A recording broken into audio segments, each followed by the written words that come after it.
Unpacking, what does the word differentiation mean? It means to be different. If we take an orchestra and you've got 15 violinists, each violinist has their own soul, their own physical being, their own way of playing the violin, and each violin comes from a different tree. So if you're using horsehair, each person has got a different horse. No two violins are going to be the same. So the science of differentiation is being able to go, oh my word, this is fantastic. How do you fall in love with yourself each day? And it's not that kind of, teenage thing, oh my goodness, I love you. No. That's not it. It's that deep honoring of love. It's that going, yeah, I'm honoring the God within. And so instead of God being out there, it's taking that God within and going, yeah, I'm godly. Diya, we're super honored to have you here on the Awakened Teens podcast today. And you're someone who've really been immersed with the wonders of spirituality ever since the young age of 5, when a local from the island you grew up told your dad that you'd be a healer, specifically using your hands when you're older. And before we dive deep into all of these modalities you've been involved with, I first want to do some grounding for both the audience and myself, because coming from a teenage perspective, really early stage of learning about the world of higher self and souls, there's a lot of misunderstanding on spirituality being the same thing as religion or conspiracy theories whenever we step into this world. So just to begin with, what does the term spirituality mean for you?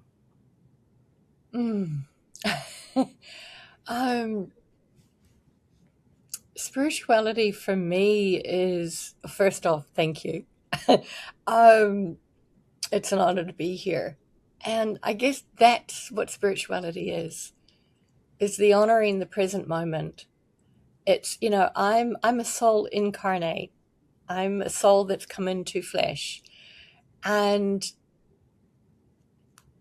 there is this aspect that spirituality is something that is outside of us, but it's not. It's the actualizing of spirit within, spirit consciousness, to be spiritually aware in this form. And that whole thing about, conspiracy theory and this and that, and it's the mind. It's the mind making up all these different stories. And we don't need to do that. What is it to just go, oh, I'm spirit aware. I'm spirit consciousness. What am I aware of? And so when I look at what it is to walk a spiritual path, it's to take myself and be completely open to all the different religions of all the different times, to all the different practices, and go, what works for me?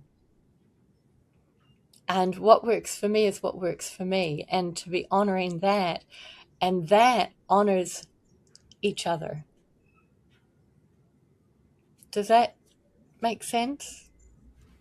Yeah, I think there's a lot of misconceptions on what spirituality is, because ever since in a young age, I went to a Catholic school myself, and we're taught that God is out there. Like, we have to pray to God and believe in Jesus Christ. And then when you look at other religions as well, like Buddhism, they're also doing the same thing, like praying to deities.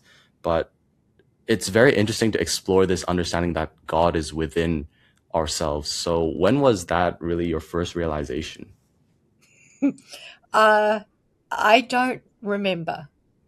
I mean, it's a long, long time ago. Um, I was born and raised into the Baha'i faith, and that for me was where my understanding came about, that all religions have, like all religious teachers, Buddha, Zoroaster, Christ, all of them, Muhammad, have a particular message for that particular day.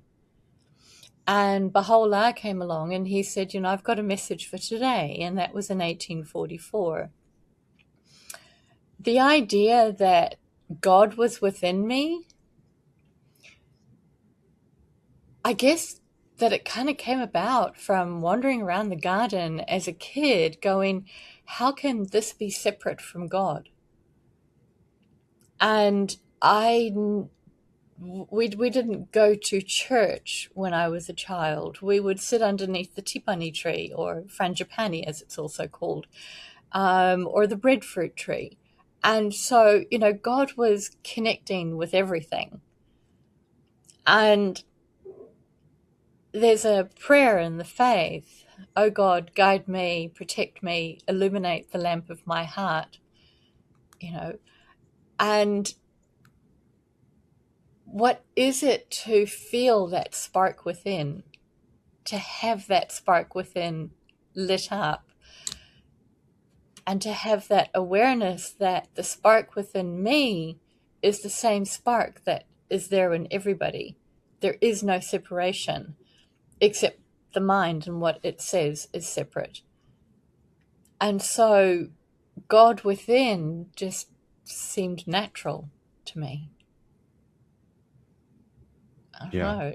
It's and yet I hear you on, growing up with people who were deep in going to church and having the understanding that the only way to heaven is through Jesus, or that's the way. He lights the way. And when I was in my late teens, I, was under the understanding that Jesus was part of the Essenes. And so he learned a lot of his ways of being and his healing practices through the Essenes, which I forget now, but my understanding is that they came through India and Persia. So, how much has actually been lost in translation or taken over by well-meaning people who kind of liked power and control? And then we begin to get into that world of conspiracy theory, right? Because then people go, oh, you're a conspiracy theorist. Oh, you're a little bit woo-woo kind of thing. And I've got a bookshelf behind me, and I like to find answers that resonate with what it is that feels true for me, which is why I like to read a lot. So yeah, this aspect that, we're separate. Why? Why create the separation in the beginning? That's kind of where I come from. If not to control. Yeah. It seems like a lot of the things and a lot of the division that's happening is really driven out of fear, right? Like, Totally. came from our ancestral memories of having to hunt for different animals and survive. And it seems like we're in a time where everything is shifting. I'm super excited to get into that, looking into the future later on. But going one layer deeper into this understanding of God, once you're aware that you have the God essence inside yourself, you are God, what does that mean for you? Great question.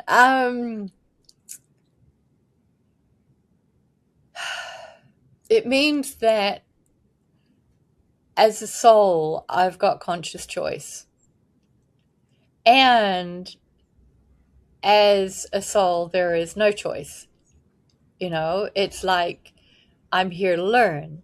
So in the world of human design, we have the experiential way, which goes, I'm sure we'll get into human design, but it's this path that we humans get to learn through experience.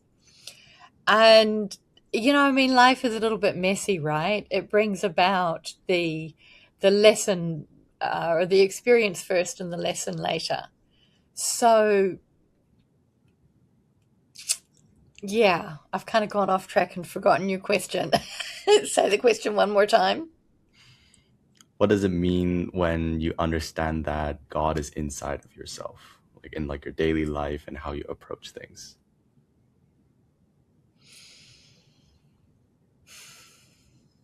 Immediately, what actually comes to mind is Michael Jackson's song Man in the Mirror. Hmm. Do you know the song? Yeah. It's been a while since I've listened to it, but Yeah. You know, when we look in the mirror, or even looking here on screen, and we see ourselves on screen, there's no hiding. And in the movie What the Bleep, the breakthrough came about for the protagonist when she realized that she was hating herself so much because she was deaf and she drank and she made these silly decisions. And I hate you, I hate you, I hate you. And she realized that that's how she was creating her reality. And so what she then began to do was to write I love you on her skin. And she just realized that, it's like we're water. And so in order to love ourselves, we have to be present to ourselves, to be able to look in that mirror, to look into that camera and know that there is that level of coherence that's there about love. That's also knowing God within, because it's been present to the love that's there. It's the fear-driven mind where we get that turnaround which says, I'm afraid of something. Okay, if I'm afraid of something, what am I aware of? I'm in fear because there is a separation from God. I am separating out from my own true divinity. So what is it to be able to be solidly in that own true divinity and know that there's love?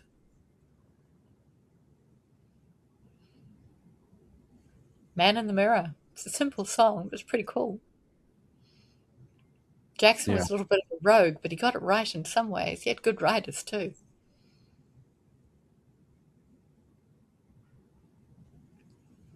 Yeah, I'm just thinking back to moments of suffering because inevitably in everyone's lives will go through suffering, and a lot of the times we want to escape it, escape the pain. But with God realization, it's more about embracing the pain, embracing these emotional highs and emotional lows. Yes. To be in the experience. I mean, there's times when I'd be like, oh man, that sucked. That was so difficult. That was so hard. And then it was like, my body gets all tight, right? If I'm like, oh, that was miserable. That was awful. Yuck, go away. And I did a lot of that in my teens. I did a lot of escapism stuff. But it's and I knew then the only time I really didn't want to escape was when I was with nature. There was nothing to escape from. To lean against a tree and to breathe into the tree's energy and to feel the ground beneath my feet barefoot. Talk about spiritual practice. Like being able to walk and feel the earth and the vibration of the earth. It's amazing. There's no fear in that. Fear to me is man. What humans do to each other, because it's just so unpredictable. But what am I aware of? Beneath every fear is a layer of awareness. Solar plexus, spleen, ajna, all these different aspects of fear. But it means, what am I aware of? So if there's an addiction of thought, and that addictive mind is running in bouts and bouts and bouts of uncertainty, then I ask, what are you aware of? And to be able to come back and into the body, instead of being out there in the mind, but to be able to close off those senses and come in and go, okay, what am I aware of? I'm aware that something is not right. Something doesn't feel right. Okay. Do I need to leave this situation? Yeah, I need to leave this situation. Okay, leave the situation. What am I aware of? I'm out of congruence within my own being. Okay, what do I need to do to connect into congruence with my own being? Breathe. Okay, I'm going to breathe. Simple. Do I need to do anything else? No. So it's taking that jumbled up awareness that's out there and actually coming in here and into that aspect that I am my own authority. You know, I am here. And I don't know where it was, but I had a really strange sort of relationship with death. It never bothered me growing up. I was like, people died. Okay, they died. And then they were reborn. And this was one of the things that I didn't get on well with the Baha'is, because I believed in reincarnation and they didn't. They're like, oh no, you get one life, that's it. And that didn't sit with me, because I was aware that, the body dies, yes. This is the only life I will ever experience. This flesh, meat, genetic inheritance, with all of its epigenetic wonders. I will never have this experience again. Because when this body dies, that's it, it's gone. And so how can I separate myself out from the magnificence of this experience of being human? Easily, I buy into the fear of others or what's going on out there in the talk world. Separation.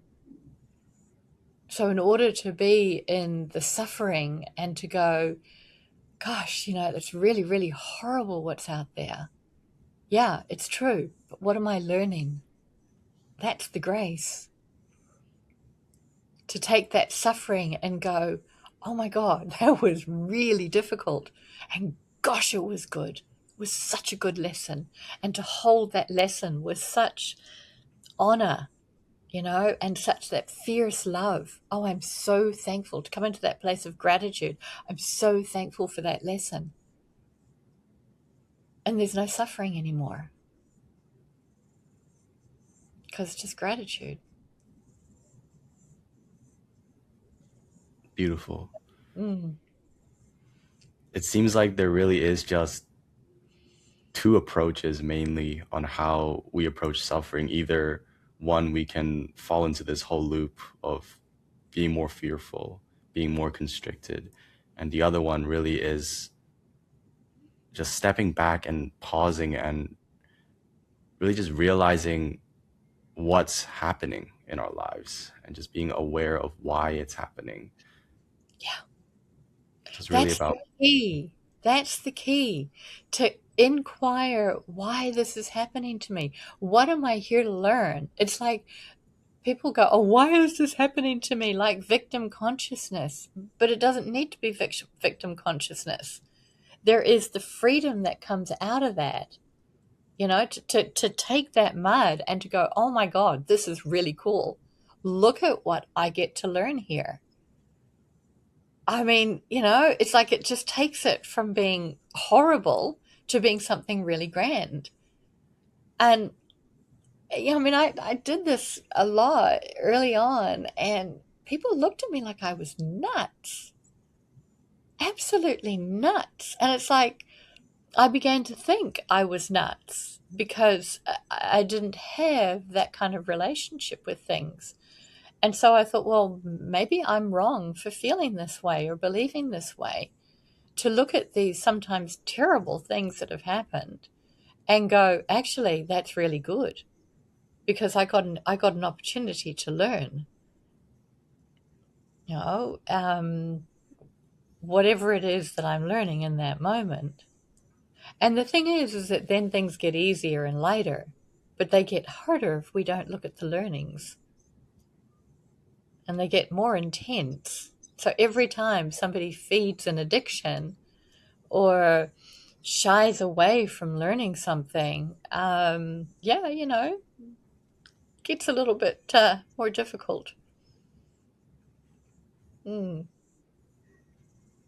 Yeah, speaking more about the terrible things and how you're able to optimistically look at these situations, I think one thing I'd like to explore more is what's been happening lately on the news, because we can jump into so many details. But if we take a higher level view, it just seems like for me, a lot of truth have been revealed, especially with different public figures and just everything in general.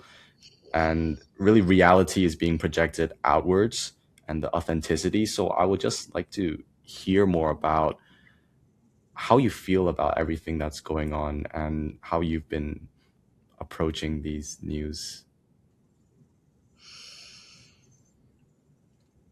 In many ways, I'd kind of like to stick my head in the sand and be a bit of an ostrich and just go, go away. Let me come back when it's all done. But I know that that doesn't work. And when I look at the word truth, the ancient Chinese named this hexagram, the 61, inner truth, right? And its pictograph symbol, it depicts that which is hidden deep within us. So I look at this aspect of truth and I go, what is hidden deep within? And there's a lot of apocalyptic books that are out there right now. And every one of them has somebody's flavor of truth. And every one of them is a possible future. And so the way I look at it is I go, okay, that's their truth. But is it my truth? No, it's not my truth. And so am I going to allow myself to be browbeaten and fold myself down, put my head in the sand, or go off and experience the realm of addictions? Or am I going to stand solidly in my truth?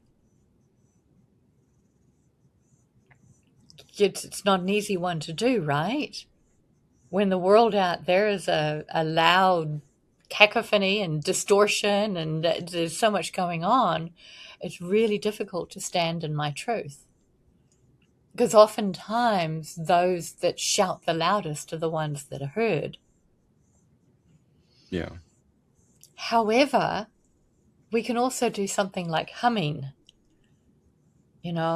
like sitting there and I used to practice this when I would go to the lines at Christmas time at the post office.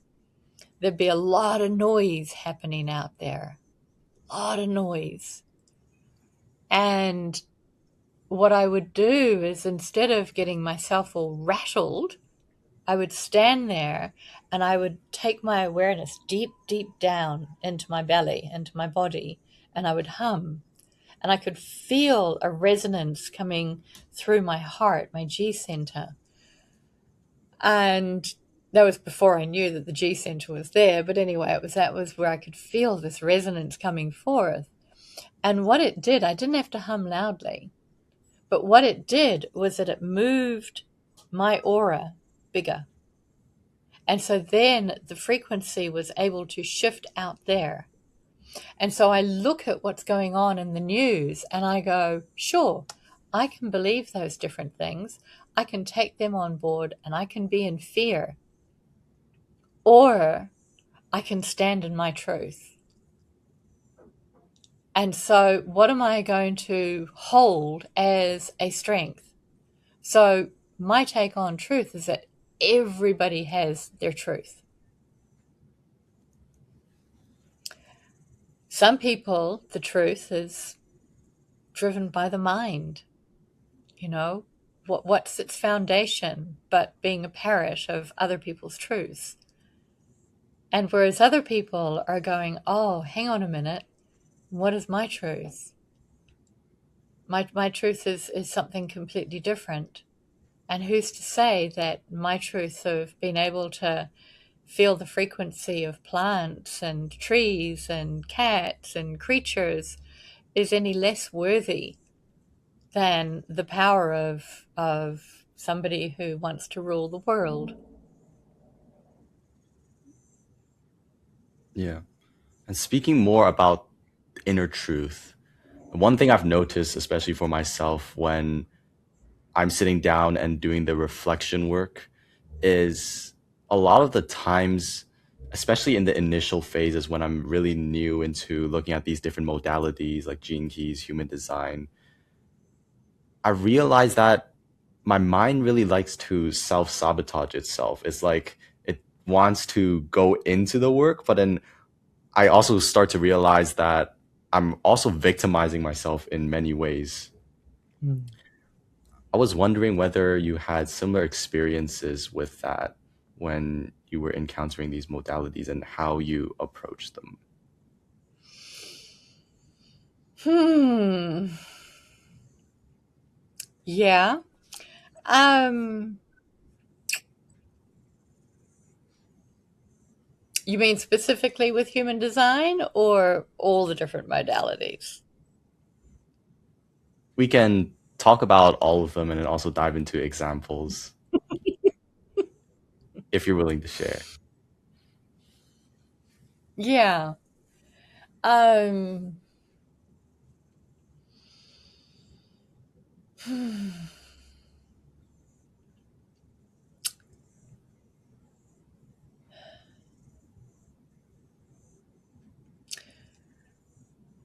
the mind, there's a saying about monkey mind, right?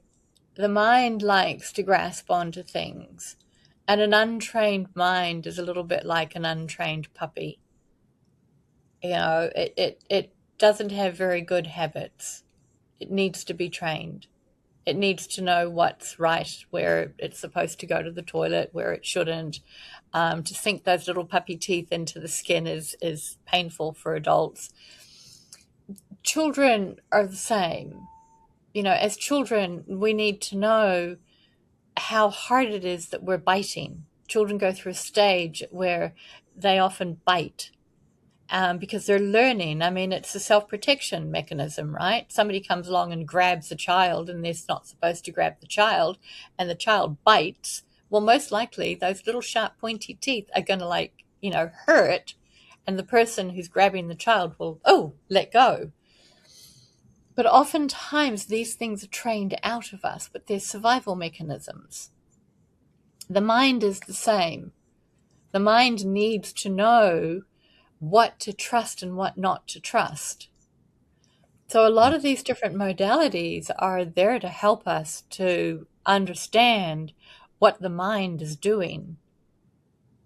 Buddhism practices of watching the mind, just Meditation. watching the mind, meditation, watching the mind. I love the story of the Dalai Lama when he's asked, well, what do you do if you've got a mosquito that lands on you? And he says, sometimes I go, fly away. Other times I, let it drink. And other times I look at it and I go, next life. And I loved that because it's like the mind is kind of making a decision, but maybe the mind is not making a decision. Maybe the mind is actually looking at it and feeling into what is true right now. But if the mind is left untrained, like a puppy, you know, then it's or if it's been trained to do different things that is not in accordance with it having a healthy mind of being aware, if we look at what is a conscious mind, what is an unconscious mind, an unconscious mind isn't going to be able to, look at the other person and go, oh, are they following what I'm saying, or are they kind of lost? You know, a conscious mind will be tracking what is happening in the relationship. But kids often get that taken away because they're told you have to go to school, you have to sit in this particular way, you have to have your hair cut in this particular way. It's cookie cutter. And then we spend a long time trying to find ourselves again. Or people don't try and find themselves again, and the mind runs rampant. So to be able to watch the mind and be aware of the mind, to sit down at that night and go, oh, my mind says, and write out all these different things, and just look at it and go, wow, my mind was really busy. It was really, really busy. So when I'm looking at all of these different modalities that are available, I just sink into a place of gratitude, because I'm like, there's what is the saying? It's actually in the Bible. I remember somebody telling me, my father's house has many mansions. And then another one is, there's many ways to get to the top of the mountain, right? Each path to the top of the mountain is a particular modality. Or my father's house has many mansions. It's all of the different religions and all of the different modalities for healing. There's not one way that is the only way. There are many different ways. But somebody's mind will come along and say, oh no, the only thing that you ever must do is Qigong. That heals everything. And it's like, well, maybe not, maybe Tai Chi, maybe, dance, maybe belly dancing, maybe yoga, maybe this, maybe that. And so we live in a smorgasbord of modalities right now. Online, there's a smorgasbord of belief structures about what's going to work. But for each person to come into their truth, to be in the mystery of their truth, how awesome is that? To wake up one morning and go, oh, hang on a minute, my body doesn't want to go for a run today. I just want to lay on the floor and do breath work. Yogic ujjayi breathing can release a lot of toxins. Is like ujjayi breathing can heat the body up from the inside. Whereas Patabi Joyce would say, oh no, you have to heat the body up from the outside. And Iyengar would be, oh, no, you're not going to heat the body up. You need to come into precision in the yogic moods and the yogic ways, the postures. Well, each person is correct. Each truth is correct. What are you going to choose? Listening to our bodies. Exactly. Yeah. And so for somebody growing up, it's going, how does this feel? I mean, I remember in my 20s having this dream of being able to walk into a university and go anywhere to any classroom to learn anything I wanted to learn, to have an experience of absolutely anything, and to go through all of these different workshops or courses or university degrees and not have any test or any piece of paper, but just the experience. It's like total freedom. Total freedom. How awesome would that be? The only way we can do that right now is going to the computer and asking AI, ChatGPT, tell me about such and such, right? Because that's freedom. To have the absolute freedom on the internet to be able to find anything. But it's not experiential. It's all up here. It's not aura to aura. I'm not learning from another person. It doesn't have that alchemical movement go through the body, because it's an interface that is not alchemical. But that's a whole other subject.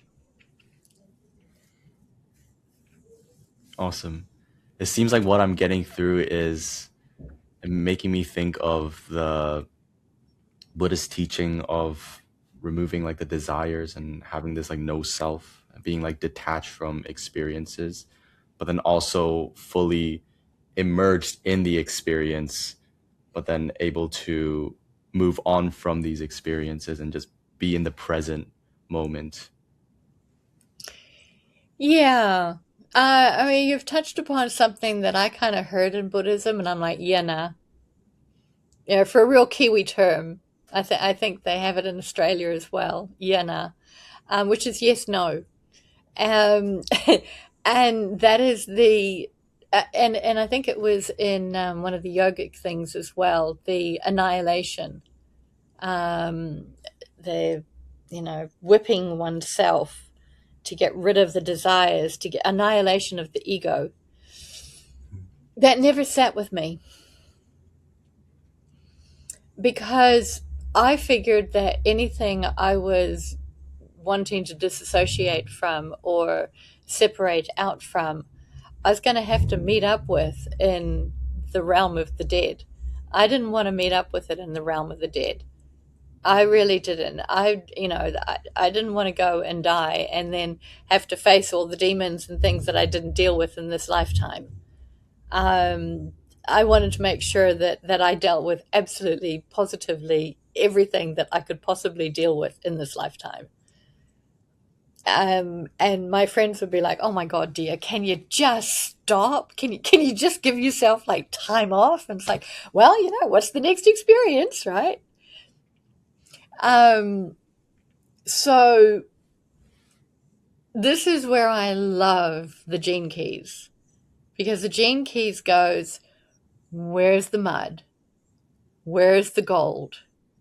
Take that shadow and feel it, live it, breathe it, embrace it, allow it to move, right? Don't push it away.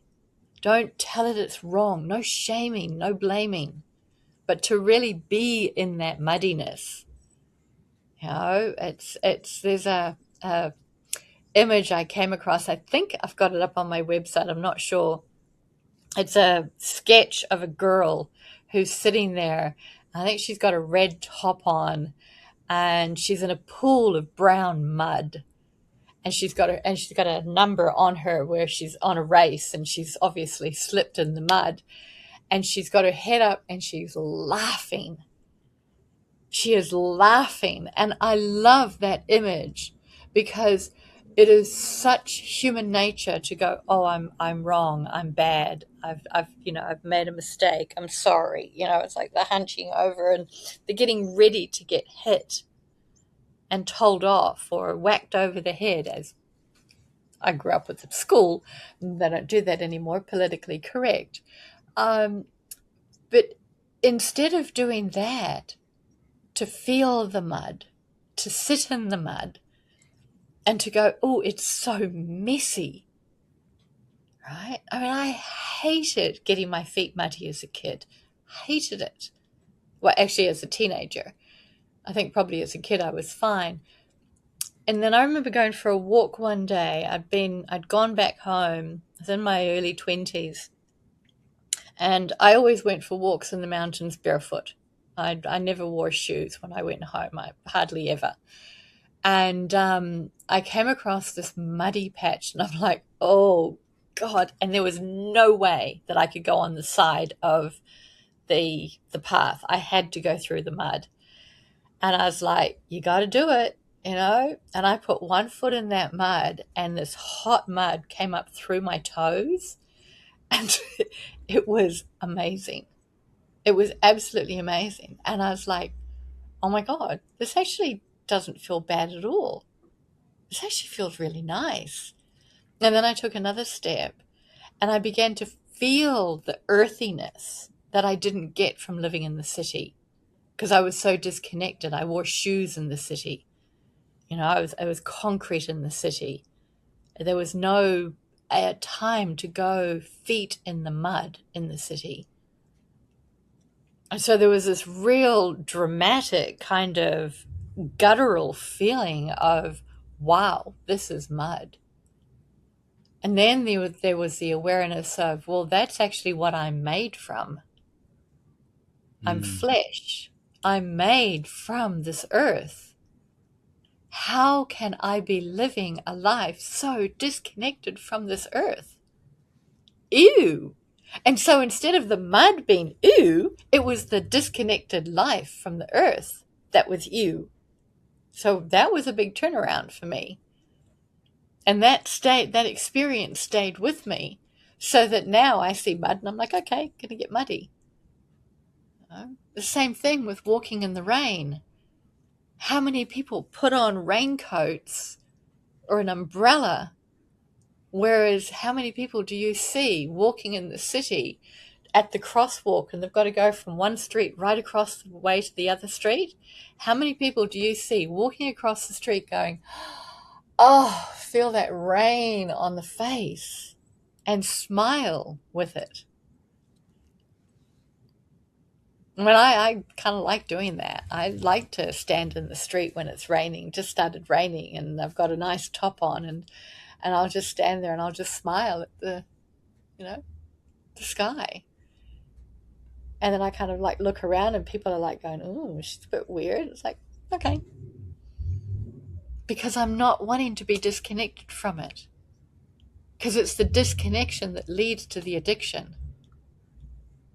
It's the disconnection that goes, oh God, I'm a bad person. And then in order to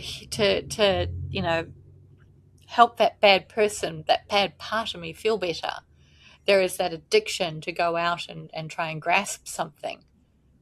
Whereas truly, addiction is, well, it can lead to all sorts of really amazing silences. I really love how you bring up that rain example.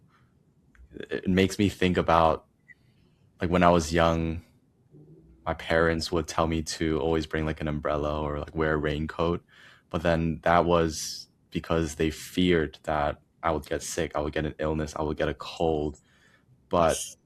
that, to a certain extent, pushed to an extreme, to the point where even in a light rain, you would still take these procedures, even though your body may feel comfortable in these situations. So I guess the boundary of when to use an umbrella versus standing in the rain in this situation would be whether your body feels like it's uncomfortable, then you should listen to your body and Mhm. take procedures. Yeah. And if you've got time to play. Because whenever there's playfulness, there's heat, right? It's the generation of heat. Mm. But if there's fear, it's the tightening. And so everything begins to shut down because the internal body is preparing for fight or flight. And so that lowers the immune response. But when there's playfulness and there's delight, it rises the immune response. And then you get the balance between like the Exactly. and the Yeah. So, yes, your parents are correct. You're on the way to school, right? And you don't have an umbrella or a raincoat, and your only shirt that you're wearing for the next 6 hours gets wet. And then there's the sitting still in a classroom with air conditioning. Immune response goes down. But if there's the going out and going for a walk and getting rained on and playing and dancing in the rain, there's a lot of heat that's generated and it's cleansing. So this is where we can be mindful, right, of what the experience is, rather than having our mind full of fears. So it's being mindful in one word rather than mindful in 2 words. Yeah. So I your feel like parents being mindful of your health, but their mind was full of what ifs.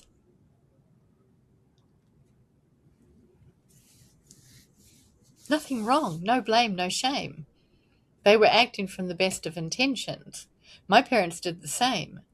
I was asthmatic as a kid, and my mum knew that if I went out And I ran around and played and got like a tiny bit of layer of perspiration on my body. And then I would sit there and I'd get cold. My parents would be up all night trying to keep me breathing.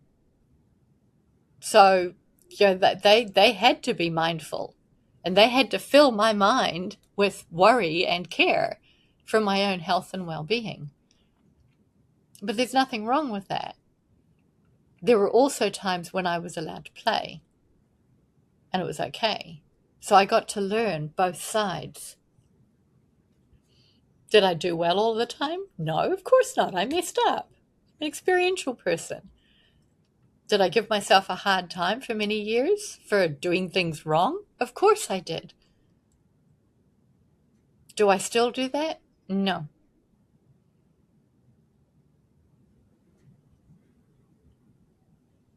And this is the aspect of surrendering.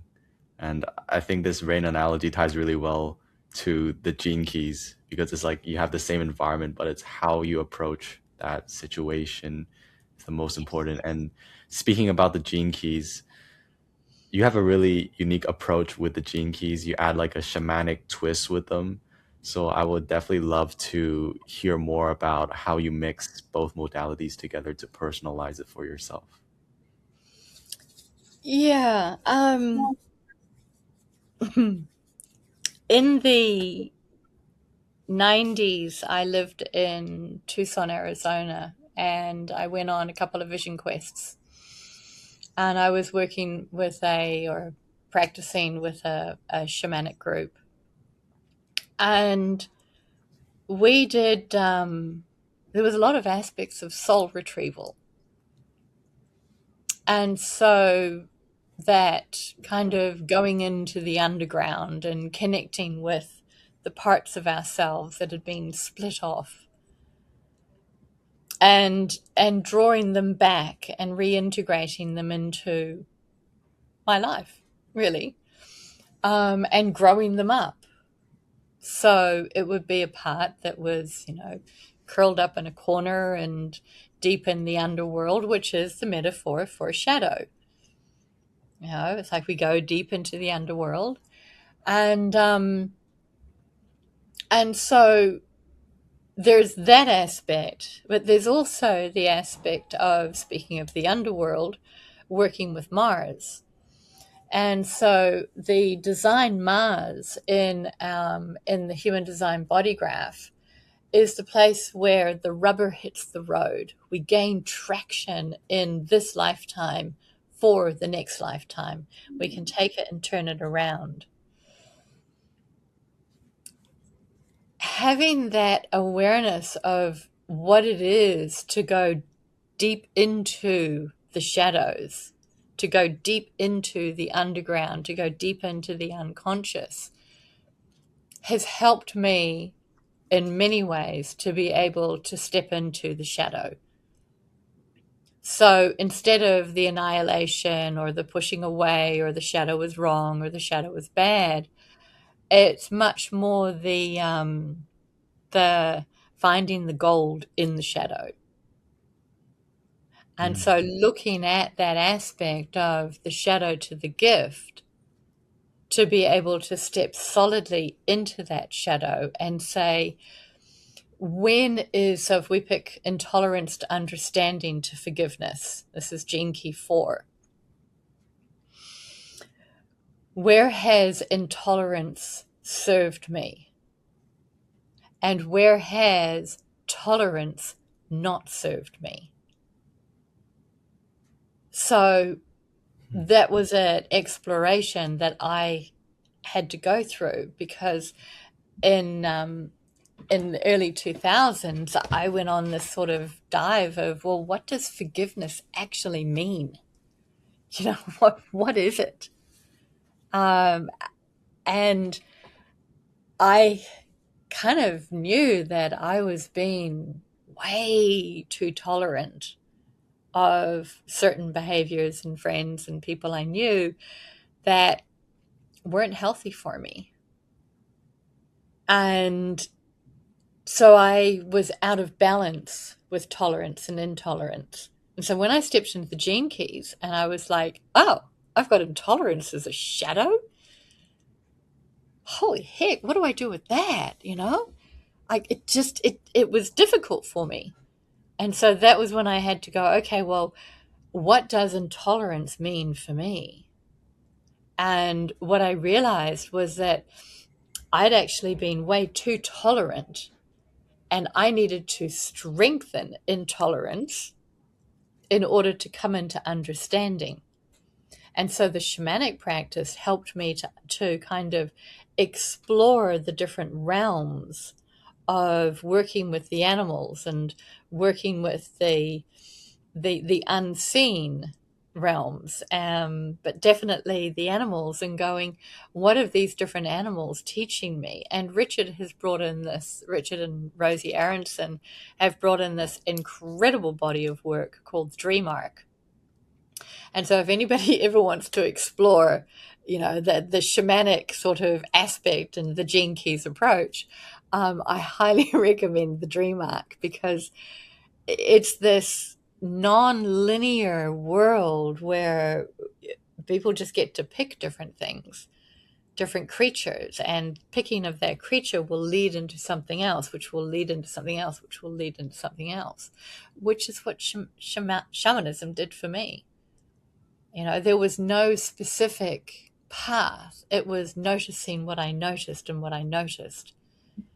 And so this aspect of coming into working with the shadows and being able to embrace them and finding the gold in them, and working with soul retrieval, and especially when it came into genetic and epigenetic inheritance, it's like it's all entwined. It sounds so complicated, right?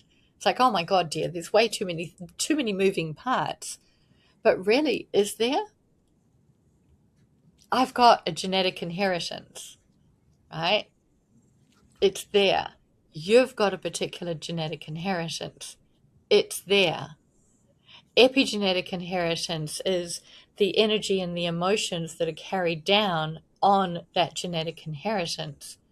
When the soul incarnates, it comes into this flesh body and takes on this genetic and epigenetic inheritance.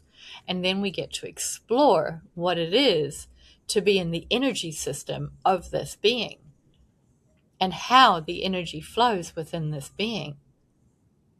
And so what are the shadows but a pathway to grace, to the gift? So again, there's nothing wrong.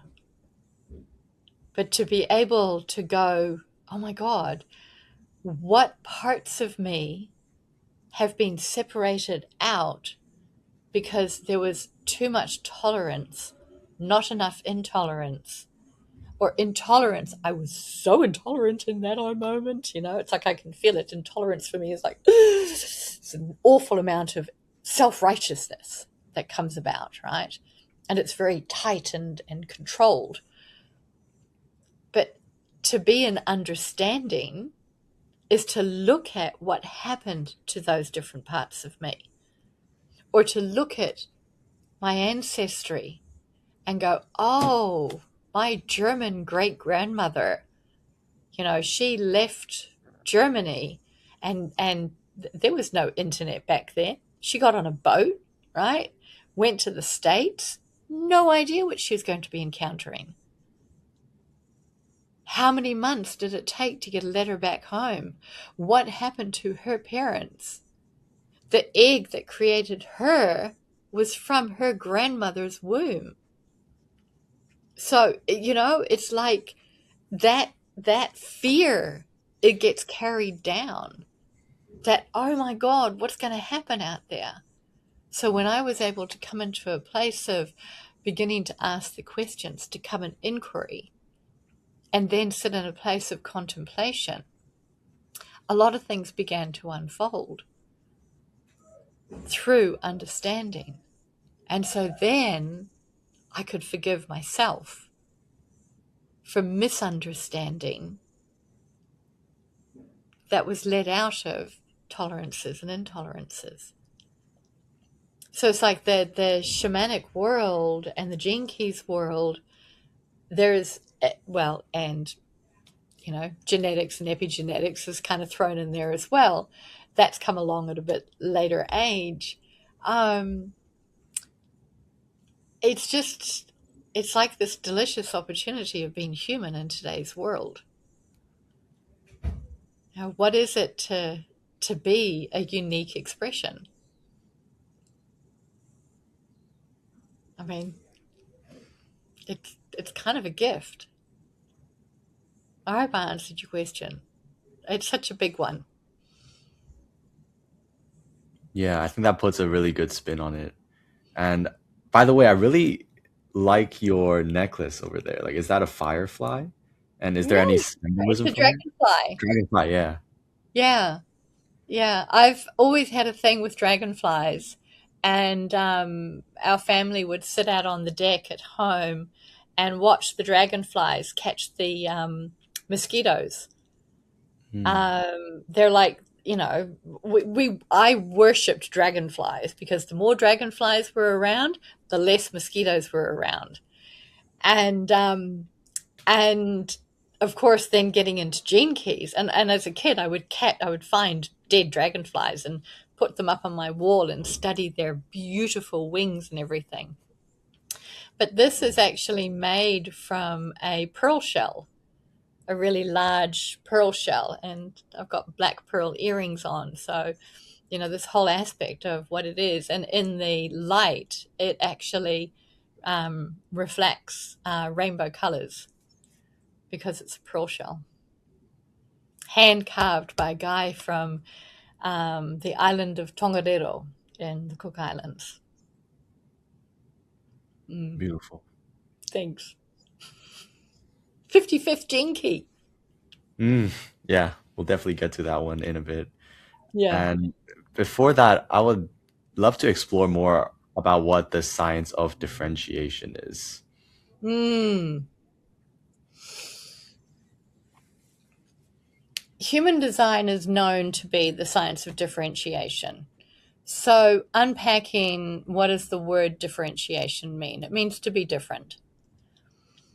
I got into a bit of a discussion last week with a person who has the 49th gene key, 49th gate, hexagram. And they were like, everybody who has the 49th key has this particular way of being. And I'm like, no, it's different frequencies. So to differentiate is, if we take an orchestra and you've got 15 violinists, each violinist has their own soul, their own physical being, their own way of playing the violin, and each violin comes from a different tree. Each bowstring comes from different creatures, right? Okay, so if you're using horsehair, if they're still using horsehair, then that horse is, each person has got a different horse. So no two bows are going to sound the same. No two violins are going to be the same. And all violins were created by a different violin maker. So how can we expect exactly the same note to sound in exactly the same way with exactly the same frequency if they all come from different trees and everybody is different? Yes, there are people who strive to have that same note in the same pitch and the same tone, but it's different. In human design, we also have our differences because we have color, base, and tone. We also have the line value. And then we have the gate. We have whether the gate is undefined or defined. We have whether the gate is in a defined center or an undefined center. There's a lot of differences. So how can we say that the frequency of that person is going to move through in any particular way? There's an image, I'm sure you've come across it. It's from one of my oldest books, which has actually fallen apart, but it's the Wheels of Life. It's got a new cover now. I think it's called Eastern Body, Western Mind. Yeah, Eastern Body, Western Mind by Anodea Judith. And she has in here this image. Are you familiar with that image? No, I'm No. not. It's my first time seeing it, but it's beautiful. It's pretty amazing, right? Yeah, like all the textures and how everything is Yeah. connected. So on the web, you can find this image if you Google nadis and chakras, NADI. And they actually have it where it's a white background and black lines, which to me is so much nicer and easier to read and look at. The human design is differentiates everybody through the imprinting at birth and 88 degrees before birth, when the neocortex was formed enough to say, okay, soul, come on in, right? And the way our energy flows through the body depends on which gates are defined and which gates are undefined, and how those particular channels match up. Then you've got the planets. Which planet is activating that particular activation? So when we're looking at the 49, we could have 10 different people with the 49. It could be a design Earth, it could be a personality Sun, it could be Uranus activation, it could be the moon, it could be a node, it could have a different line, it could have a different tone, color, and base. So then we can't say that everybody with the 49 has got the same frequency, because there's so many different variations. Even two people born on the same day can have different frequencies. Twins can have different frequencies. Because oftentimes twins are born 10, 15, 20 minutes apart. So there's different layers to those particular activation that's there on the surface. There's lots of different frequencies that are available. And then, of course, you have the conditioning that comes about. Who's the twin's best friend? Does the twin resonate more with dad or with mum? Who holds the twin more? Maybe it's a brother or a sister. You know, what is that twin picking up in their energy field compared to the other twin? You know, maybe one twin spent time in an incubator for a while. Maybe the other twin went home straight away. So there's so many differences. And what human design does is it helps people to fall in love with those differences. Instead of being shamed for being different, it's revered for being different. And so when I meet somebody, I'm like, oh my God, you've got this particular gate. That's so cool. What's it like for you? How is this showing up in your life? These are some of the different keynotes with the 49. Reaction, rebirth, revolution. You know, what's it like for you? Do you feel like you're a bit of a revolutionary? You know? Oh, okay, you just reacted to something. Cool. What did it feel like? Wow, where did you feel that reaction in your body? What did your mind say about that reaction? Did it come through your throat? Oh, it came through your throat. Wow, that's so cool. How did it feel coming through your throat? Yeah. So it's like I love to look at what are some of the different ways that this particular key can come through. And there's nothing wrong. So, just coming into the Ravi Ching that Ra wrote, now this is the gate of principles. Okay. And my little faithful I Ching book, Radical Change, hexagram 49, Radical Change. On your own day, then there is truth and confidence from the source creating success. Constancy bears fruit, regrets vanish. Amazing. What does it mean? What is the interpretation of each person? How do they take those words in? And where does it resonate within their field? So, my gate of revolution is the fourth line. Platform. A potential sensitivity to the needs of society. It also says a political and social agenda embodied in guarantees to human rights that ensures a just and valued replacement of the old order. So I looked at that and I'm like, really? What am I going to do? What am I going to say? Replacement of an old order? What old order? Huh? So it brings up a lot of questions, right? So we get 3 different people who have got 49 line 4. Everybody's going to have different principles. So the science of differentiation is being able to go, oh my word, this is fantastic.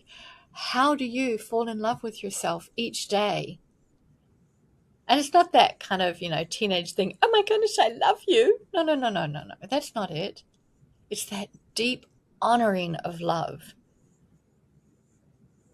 It's that going, yeah, I'm honoring the God within. And so instead of God being out there, it's taking that God within and going, yeah, I'm godly. There is love. There's just this absolute love. There's this total faith. And so it's a differentiated frequency for each single person. And when we're all coming from a place of coherence, a place of true resolve, then what is it to be singing that song of frequency? It's kind of cool. It's amazing how you bring this up because as I'm going through the gene keys, like one of the things I'm noticing is that whenever I read someone's interpretation, no matter if it's like Richard's interpretation or Ra's interpretation, I have this tendency to just solely believe in the line itself rather than treating it more as like a direction for me to look and find my own personal truth from it. And I think it's really a huge trap for a lot of people, like going into this work initially, is like we think that we're going to get that definite answer. Someone's going to tell us this, but then it's still an external authority because Exactly. the only person who will know what it is yourself. And you have to do that through building awareness. And these teachings have helped us build awareness. And then for me, I really like journaling. That has helped me like kind of connect all of these themes to like what's been going on in my life and what's actually true for me, and also like what my body is feeling. So I thought that was a pretty critical point to bring up for anyone who's really looking into these modalities, and something to watch themselves falling into. Because once you get stuck in that aspect of saying, I have to be this, I have to be that, even though your body is saying otherwise, it can be falling into another whole like spiritual loop, which is very unhealthy and really not the whole point of this teaching. No, you're totally right. I mean, I experienced so much shame in my early human design days because it was like, oh, you're being not self. Oh, you're not listening to your authority. Oh, you should be doing it like this. Oh, you've got an undefined ego. You're trying to prove yourself. And it's like, can you just ask me? Can you just like ask me a couple of questions and listen to what it's like for me? I mean, we're in the science of differentiation, right? Wouldn't you like to know how I'm different from your ideal of the 49? But I didn't get a lot of that in the beginning. And that kind of went against my principles. So so I circled back around to, okay, what are my principles? How am I taking this awful experience, this hurtful, shameful experience, and I'm using it as mud to help me grow a nice strong spine, a nice strong stalk for that lotus flower to blossom. No mud, no lotus, right? So it's like now I don't like doing readings for people. I really don't. But I love listening and finding out how people are speaking their frequency. And so one of my favorite things to do is to actually, when I am talking with somebody, I just close my eyes and then I begin asking them different questions. And I used to say, well, who sits in the 55?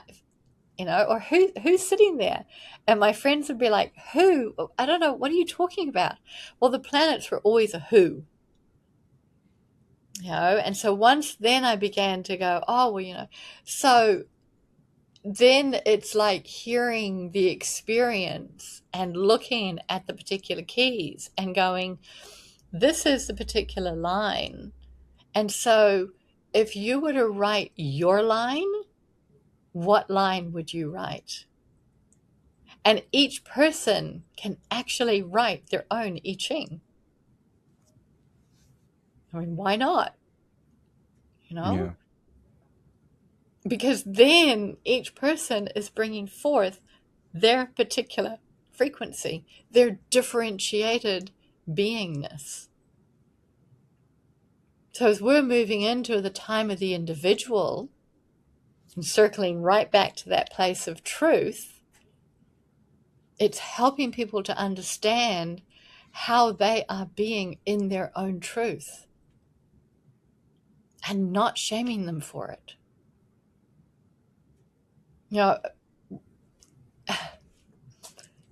The experience ends in this flesh body when the flesh body dies. Up until then, I get to experience myself anew every day. And so to not be shamed for things, I think is really, really important.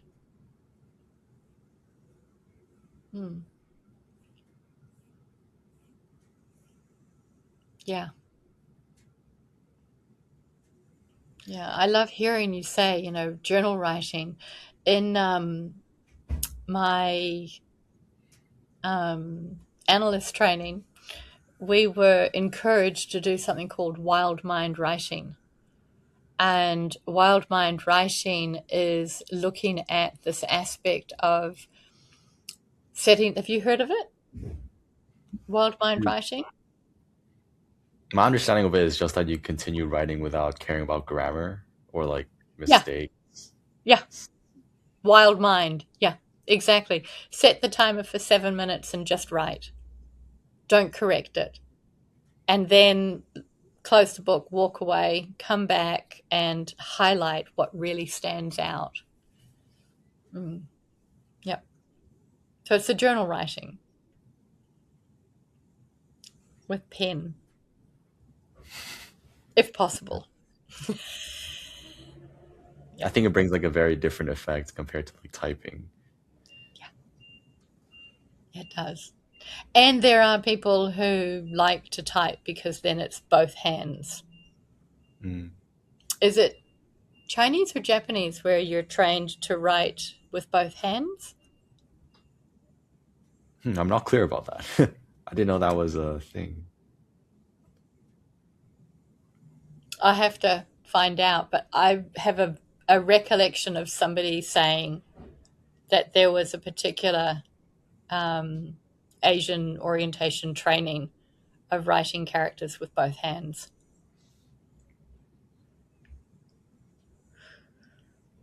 Yeah.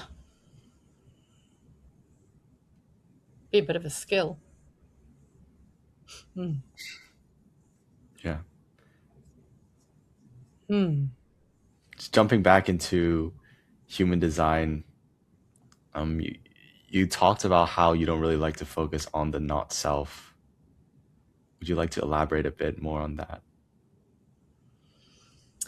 Ra wrote the I Ching for the not self rather than the true self.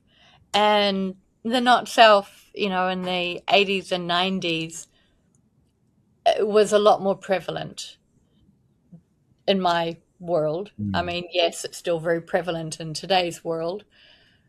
However, today's world, there's, I feel, a lot more people who have kind of woken up to their design, their inner truth, their way of being. The focusing on the not self can actually be quite harmful.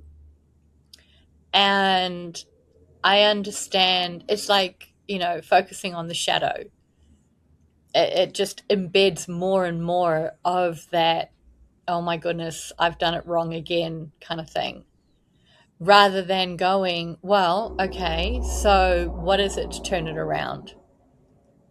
And for a while, I coined the not self my not me, because I was trying to make light of it and bring a little bit of humor in there, which was good. It was very useful for that time in my life. And so to be able to be in this world of the not self, there's so much pain in the world.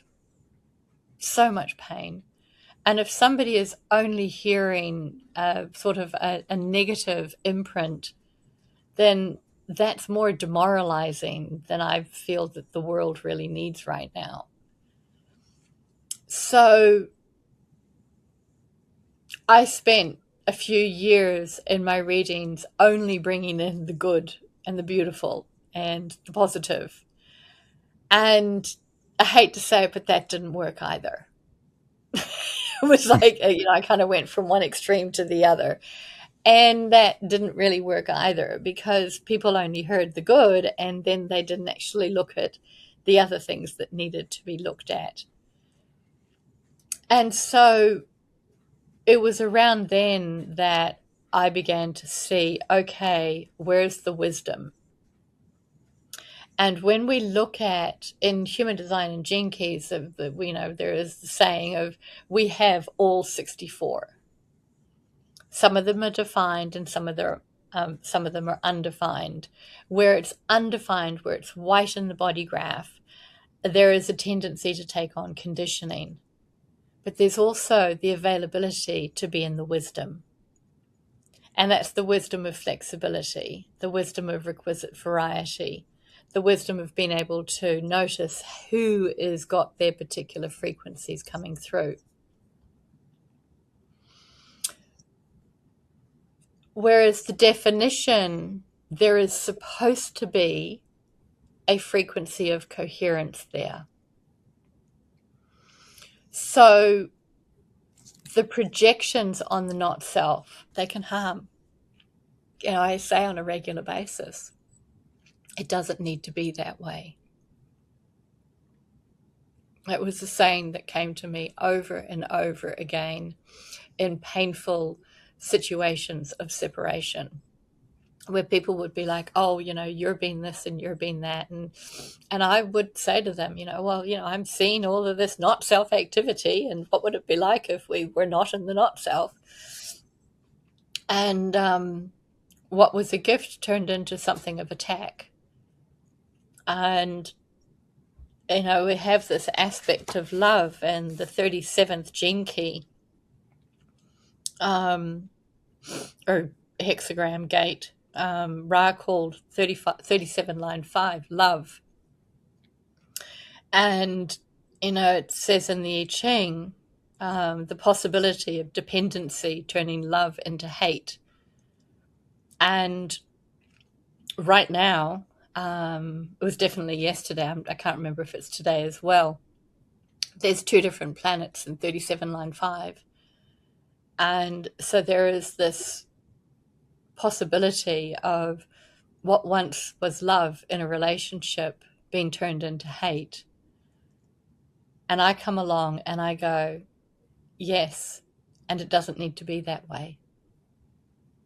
We can actually sit with that hate, sit with that discomfort, sit with that non-love, sit with that not self, and say, what parts are crying out for attention, for love, for integration? What's it like to sit in this fire and let it burn away all the dross so that only love remains? And then it's integration. So the harping on the not self in a reading, it's just detrimental. It doesn't actually bring about love. It just brings about more non-love. Because a person will walk away from a reading and go, oh, I'm just not self all over the place.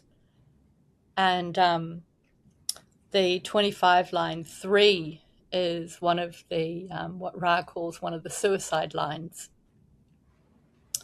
And the 25 line 3, the 28 line 6, and the 32 line 6, plus the 5 line 1, these are all tendencies that people go so deep into that not self arena that they just give up.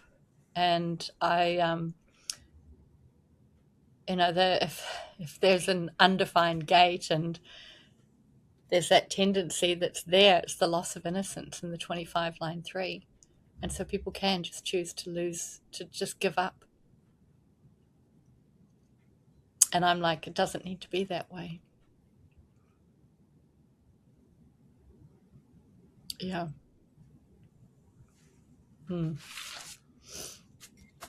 So it seems like it all goes back to like the personalized approach on what works best for you. And also questions are something that's super powerful to ask ourselves, just sitting down and just reflecting on broader questions, but then seeing where those broad questions lead into like deeper parts of ourselves. Yes. And to not be in the mental chatter when it comes to finding the answers to those questions. So the 63rd gate, right? Up in the head, Mars moved into the 63 when we began our meeting today. And I find that ironic. I have this as an activation. I believe you do too. And the 63 is so very, very good at generating questions. Like, it loves to generate questions because it's in this aspect of doubt, right? And so in 2027, when we shift in the global incarnation cross, the global cycle into the cross of the sleeping phoenix, we're breaking the bond of the 1949. And in the breaking of the bond of the 1949, the programming partner of the 49 is the 4. And so the bond will also be breaking between the 63 and the 4. So what does this mean? It means that doubts are not going to mean much anymore.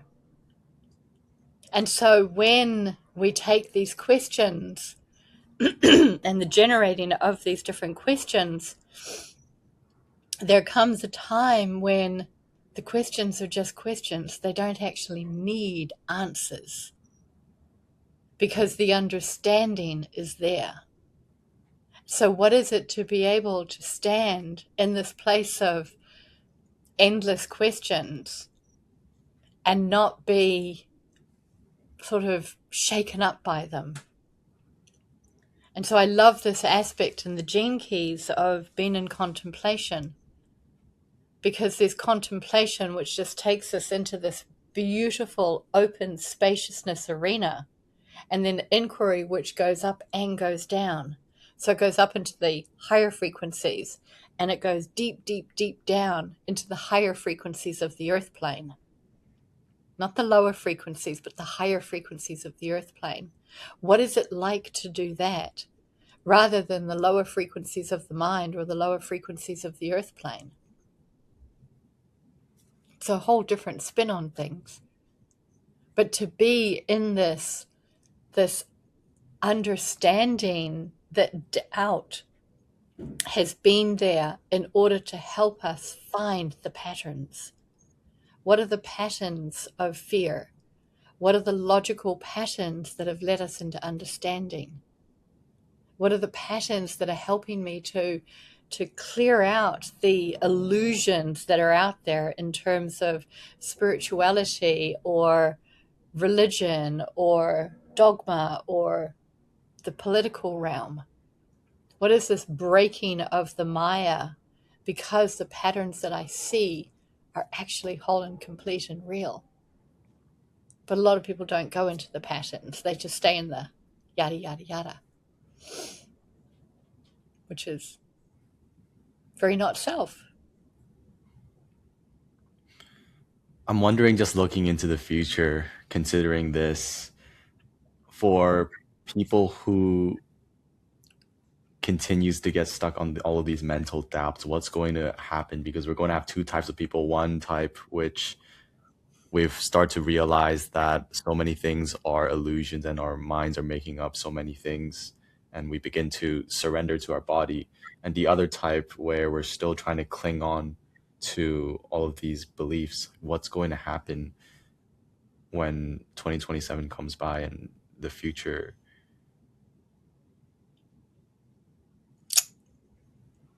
I think we're going to have to wait and see on that. There's a lot of possible futures.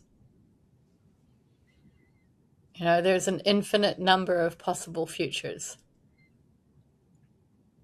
I like to ask the question of, you know, what is it like to remember who I am as a soul incarnate?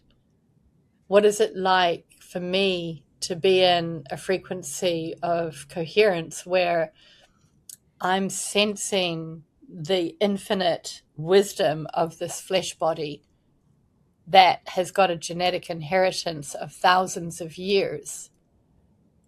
And when I'm meeting something that's discordant outside in the 2027 realm, how am I meeting that? I guess that the one of the answers that I have come about with on a regular basis is to truly be in the moment, because it's only in the moment that each of us gets to go, am I mutating or not? Am I bringing about something that is going to be more positive for the future, or am I seeding more fear? And so as we get, have you heard of VUCA? No. VUCA is a American military acronym: volatility, uncertainty, complexity, ambiguity. VUCA. It's a goodie. And so when you're hearing out there in the world, boots on the ground, the idea is to go, okay, boots on the ground, good. That means that there's VUCA happening. So how do I get to come into experience with VUCA? I've got my strategy, my authority. I understand my different keys. I understand my openness. I understand how I can go into not self emotionality or reaction or this or that or whatever. Okay, great. So who am I in that moment? So volatility and uncertainty, complexity and ambiguity was exactly like the analogy that I used of standing there in the line at the post office at Christmas. There's people getting really grumpy and volatile because the line's not moving quick enough. You know, I mean, this is the early 2000s, right? It's a lot more amped up now.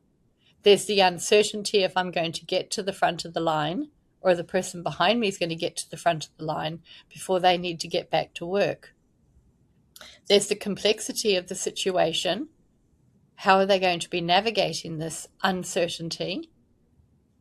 The complexity of all of the different people and all the different variables and all the different things that could be going on right now.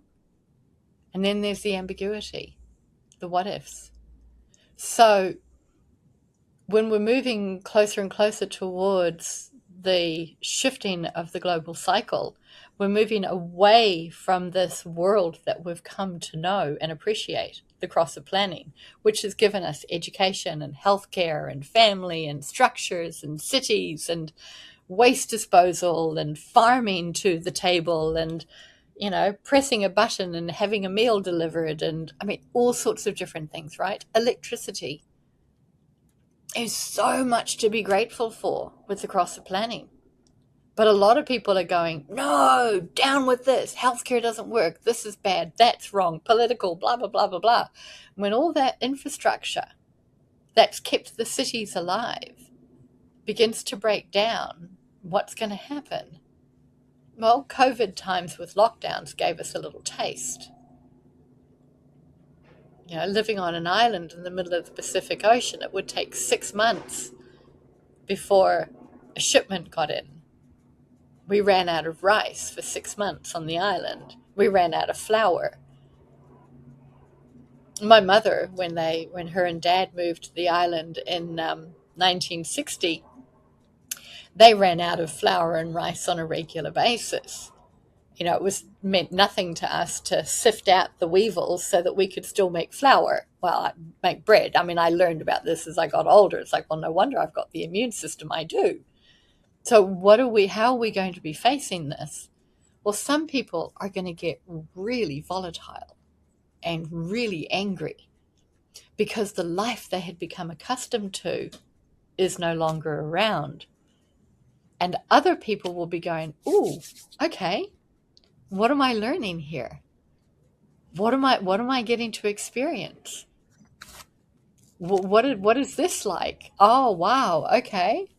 I just realized how reliant I am on my phone, and now I don't have my phone because there's no more power, or the grid's gone down, or Starlink has just collapsed. There's no internet.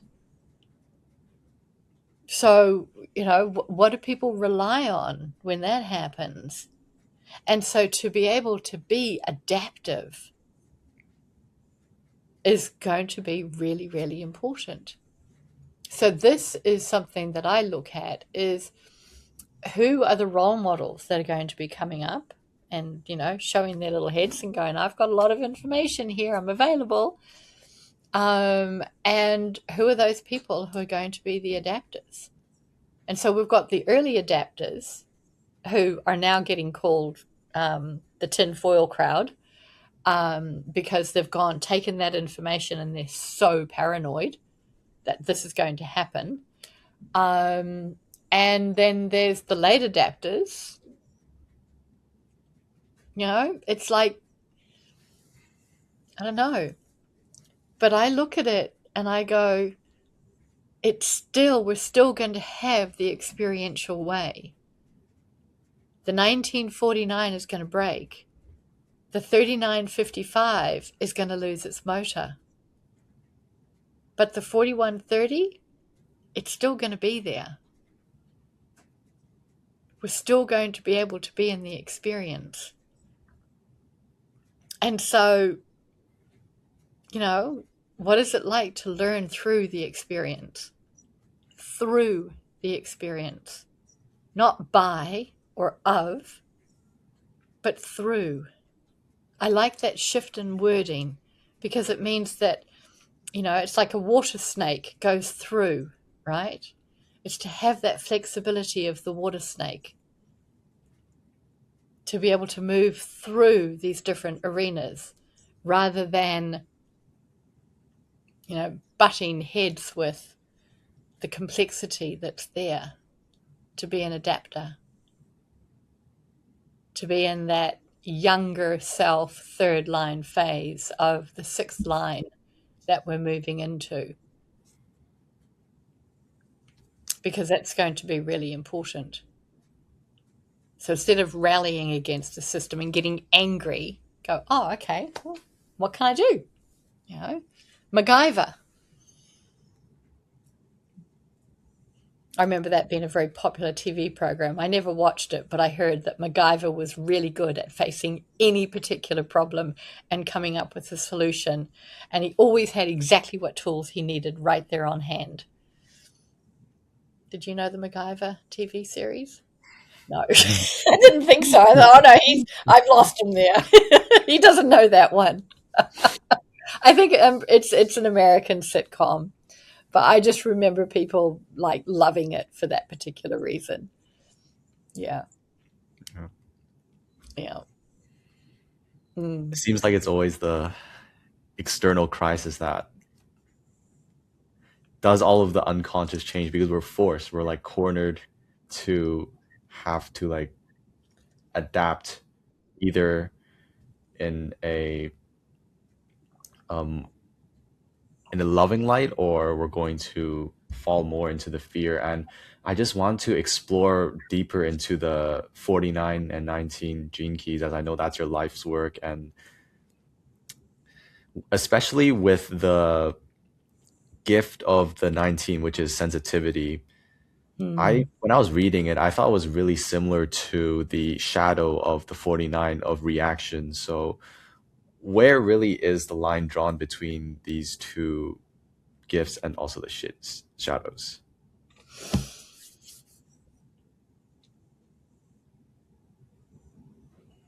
That's actually like, where is the line drawn? They're both gates of need. Okay, so the 19 can often be seen as neediness to the 49, right? So the 49 is looking at the 19, they can go, oh, so needy, ew, right? Because it's that level of codependency. And then the 19 will look at the 49 and go, oh, so reactive. Ugh, you don't need to be so reactive. And so there's this like shadowy kind of disconnect that goes on there. My question is often, what are we sensitive to? Because its channel is about sensitivity.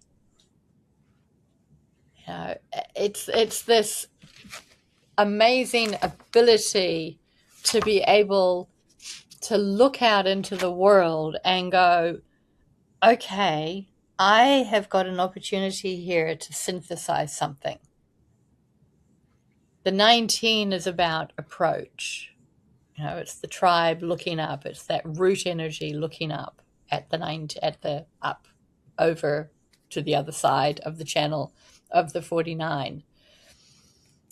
It's often a marriage of the two. To draw a line in there,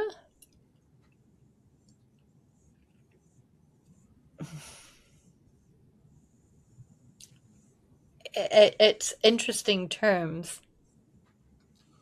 because that is what is literally breaking. That's the bond that's breaking. The main sense that comes up is that this is truly about sentient awareness. So it's looking at, and Native American, it would be mitakwe o yasin, all my relations. And so this is saying, the animal kingdom saying, you're not going to butcher me anymore. Because the 49 is known as the gate of the butcher. And so it's like, you're not going to butcher me anymore. You're not going to farm me for your food anymore. I'm not going to supply my flesh for your life. And the principles are saying, thank you. Thank you for breaking this bond. because it's time that we really truly acknowledge the sentient life that is available in all creatures, great and small. You know, this was how the Native Americans did it. I mean, it's even in that film Avatar, in the beginning. You know, they say thank you to the creature for lending its life. And we've lost that connection with the earth. And so drawing the line is truly coming into that place of, what are your true needs?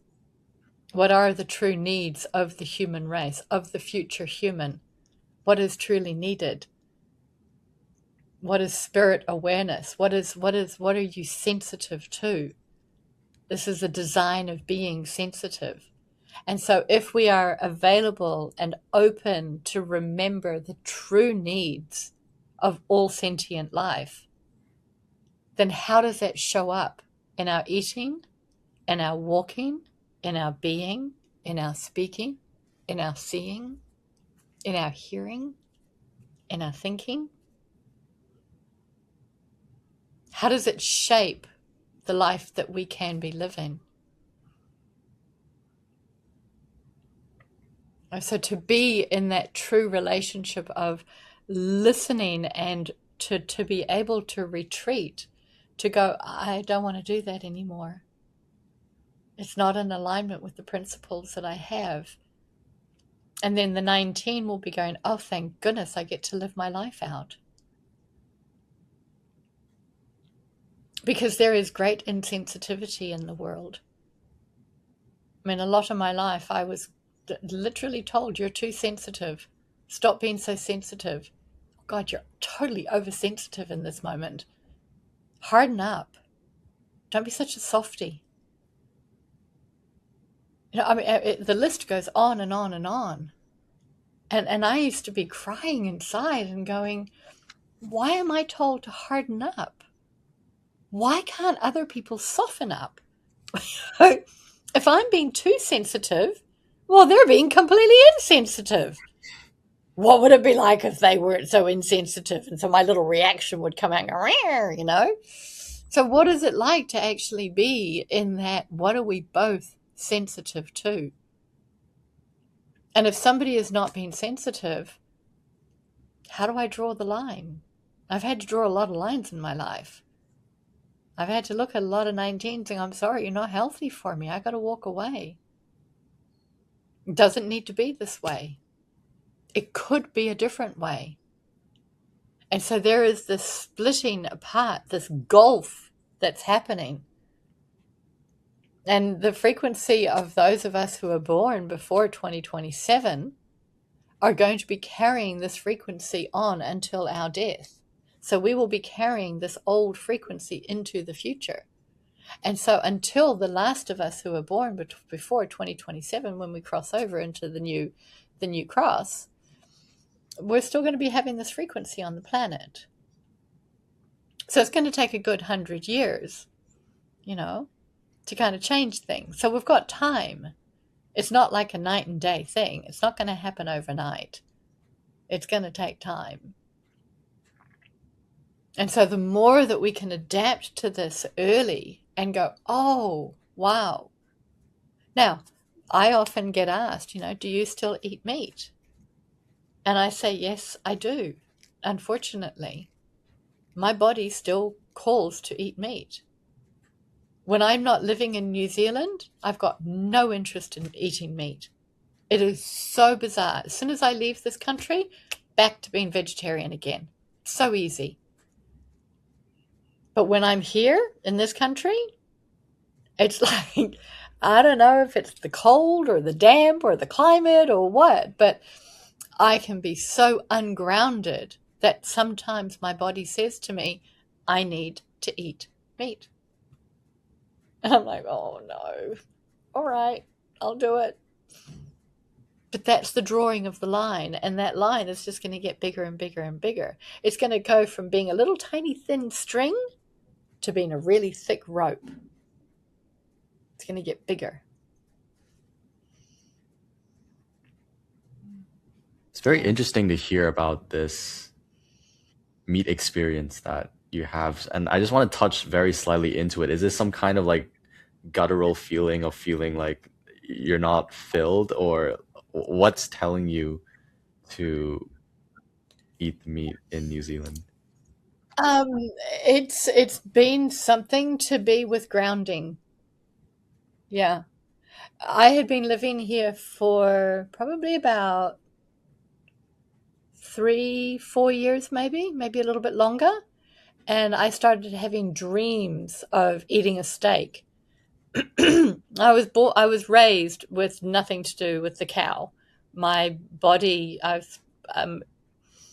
was asthmatic, and so my parents found that if I didn't have anything to do with the cow, didn't have any red meat, then I would be less asthmatic. So milk, dairy, even ham, couldn't do pork. Still can't touch pork.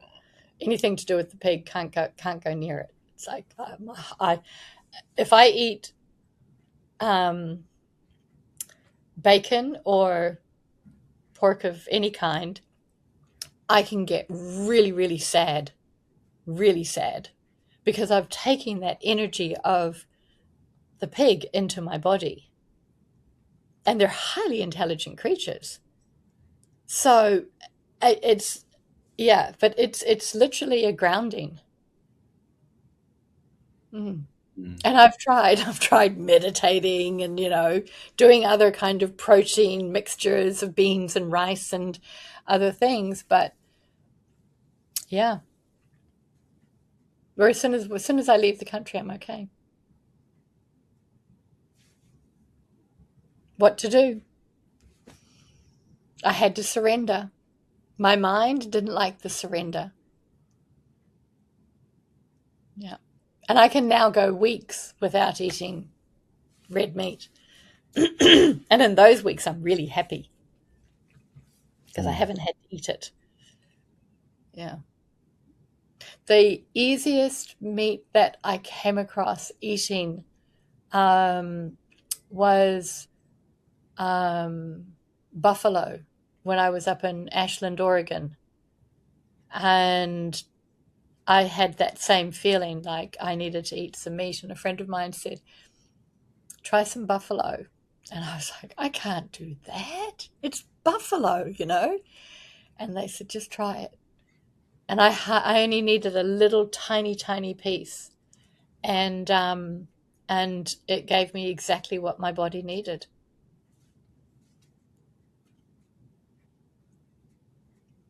Yeah. Speaking about the new humans, I just want to delve into a couple sentences from Richard's book, which I found super interesting, so we could talk about them.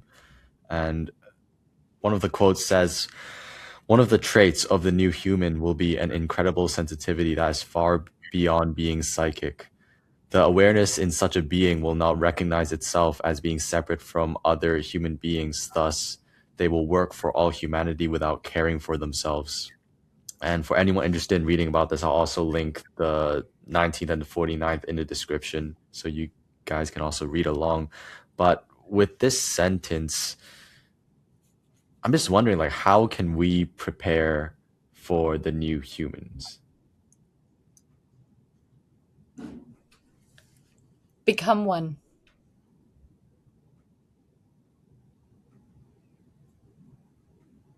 Become it. So we've been talking about the mind, right? Being in this Mm. quiet mind.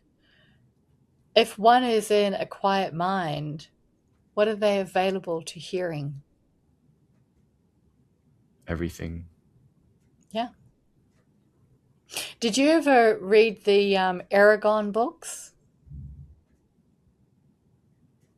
There was a couple of them were made into a movie. The books are way better because books normally are. But in there, Aragon goes to the land of the elves. It's an amazing story when it comes to elves. Eragon, I think it's the name of the first book, Aragon. Anyway, he's got this dragon and he goes to the elves, and one of the things that he's told is to go sit on a stump and listen. And he comes back. Master asks him, "What did you hear?" "Nothing." Back out there. "What did you hear?" A few things here and there. Back out there. And so this goes on, right? Because he's got so much chatter in his mind that he's not hearing. And then he tries to do a bit of magic. And basically what happens is that he realizes that every time he is doing magic, he is killing a creature. Something is dying. It's giving up its energy for him to be able to do this. So this quote of having an incredible sensitivity that is far beyond psychic. What is it to be in this level of incredible sensitivity? And so that insensitivity with eating flesh, the insensitivity of meeting other humans, to be able to lessen those more and more and to come into this place of high sensitivity. The awareness field is more than being psychic, because psychic is like, I'm reading somebody else's thoughts, right? None of us want our thoughts read. We want to be shielding our thoughts from each other. But sensitivity it's the solar plexus awareness. So without the 19 fueling that 49, the 49 goes deep into the solar plexus. And so it becomes this pure awareness. The solar plexus is losing its motor. And so you've got this vagus nerve that's the vagus nerve that splits. Do you know the vagus nerve? Heard? Okay.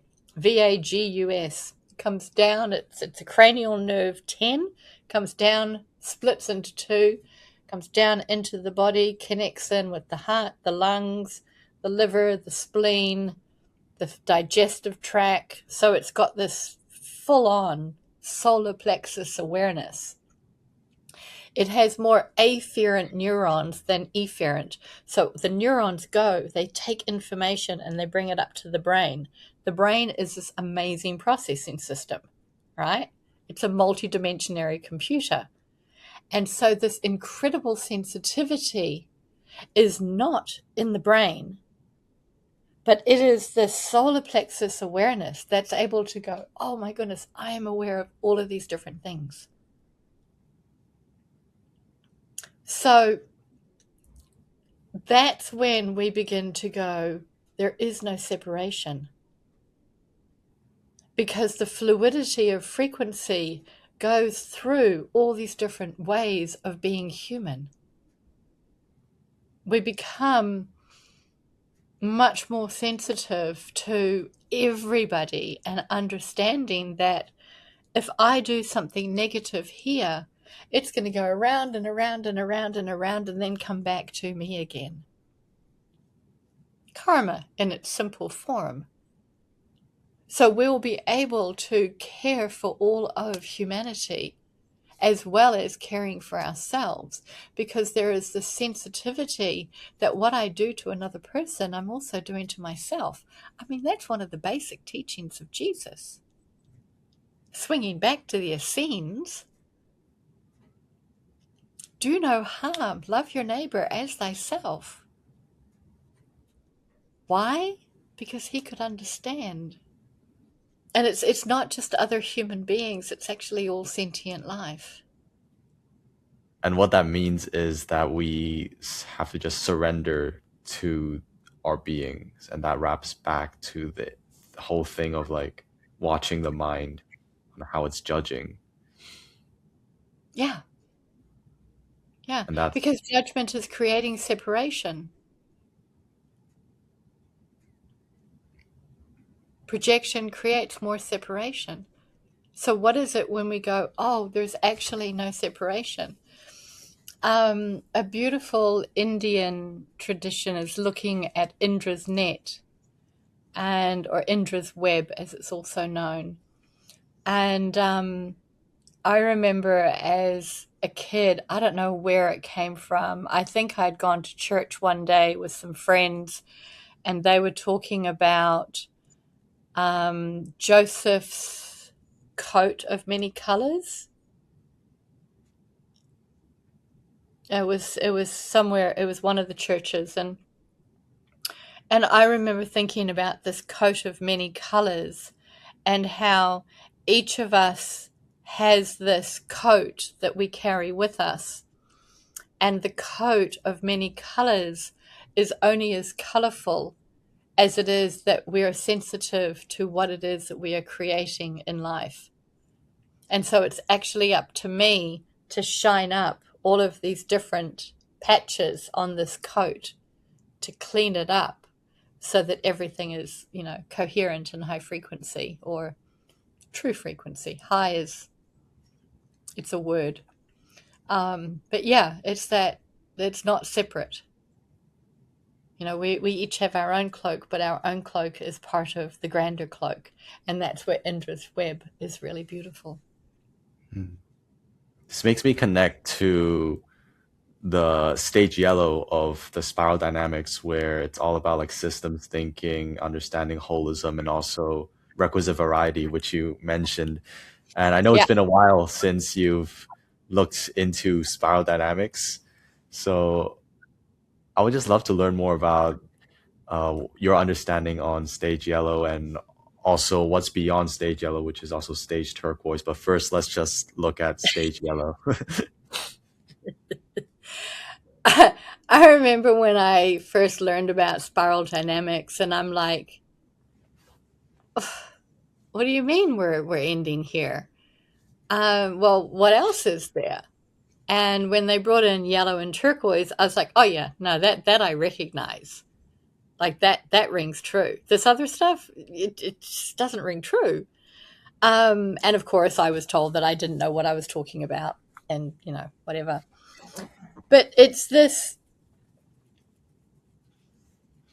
the understanding that we are evolving as humans, and we're moving up a spiral. And to be looking at all these different spirals, and going,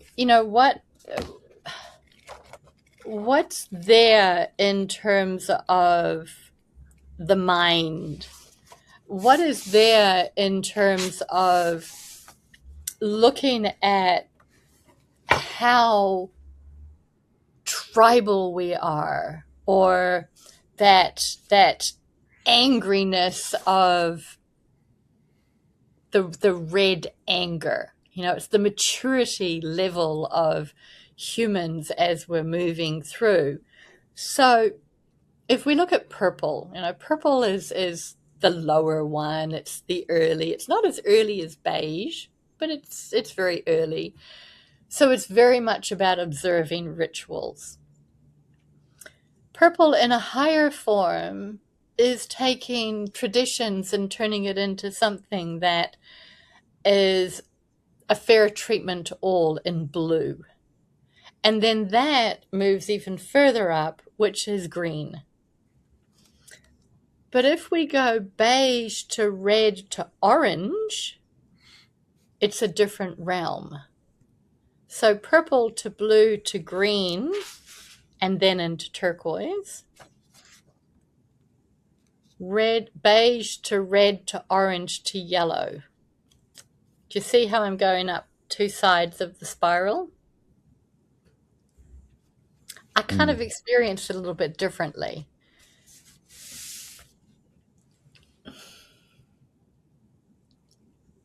How to simplify it?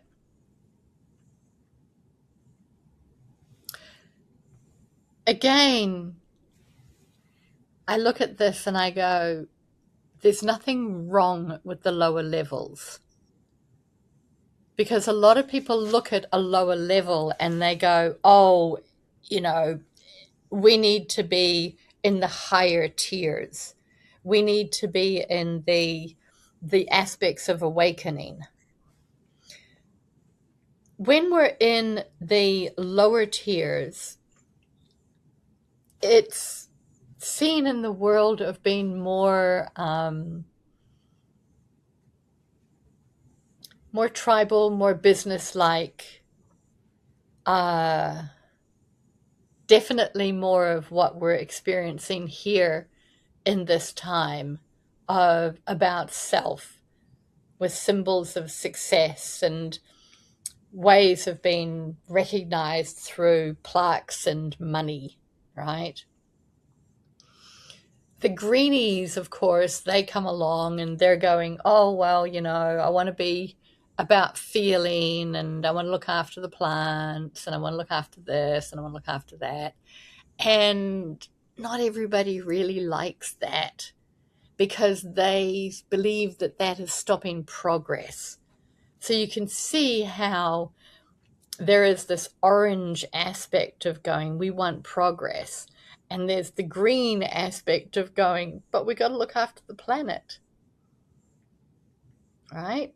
Mm. And then there's the purple guys coming in going, yes, but it's all about ritual.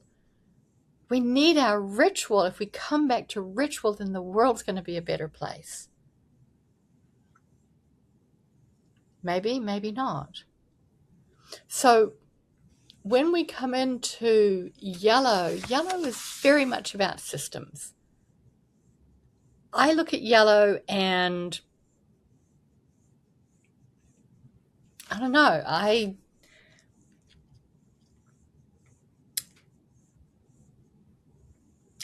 don't resonate to it. I look at turquoise and I'm like, oh yeah, cool, that's good.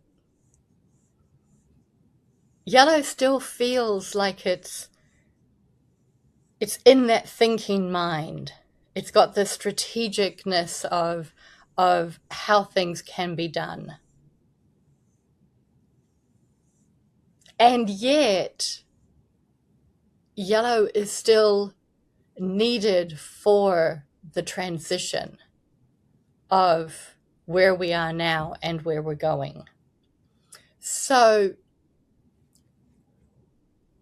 if you were to look around you and go, who in your life or who in the outer world that you're seeing do you see as a role model for yellow? Who would that be? It makes me instantly think of like those gurus online, but I mean, I don't know them in a personal level, so yeah. You can be sure. Yeah, because they're talking about the needs of the people, right? But does it still feel like it's the needs of the individual or the needs of the people? Yeah. I think it's been interesting because some teachers online, like you can see once they build like a fan base or like a popularity, then their ego starts to take over. Mm. Whereas I don't feel like turquoise does that. Turquoise is more what you've brought up with the 19th gene key, where it's working for all of humanity. And so there is the aspect of surrendering to self, right? Surrendering the self. So we move into a place of the interconnectedness of all. So to be in a healthy perspective of I'm here for me, how can that actually be there for the individual when we are all connected? It gets messy because, like you said, a lot of gurus are saying, I'm here for the people. But then they begin buying lots of Mercedes and Rolls Royce and those kinds of things, right? It's like the trappings of prosperity take on another world. Whereas when we're looking in the gene keys about prosperity, prosperity is not just about financial well-being, but it's also how much joy and satisfaction and pleasure, and like it comes back to love. You know, like how much love is there in someone's life. And so this aspect of yellow is wanting to kind of oversee the whole process, but it's still a process. Whereas turquoise is kind of going, it's all there. And processes happen because everybody is playing their own unique part. I get the sense that with turquoise, there's a lot less fear.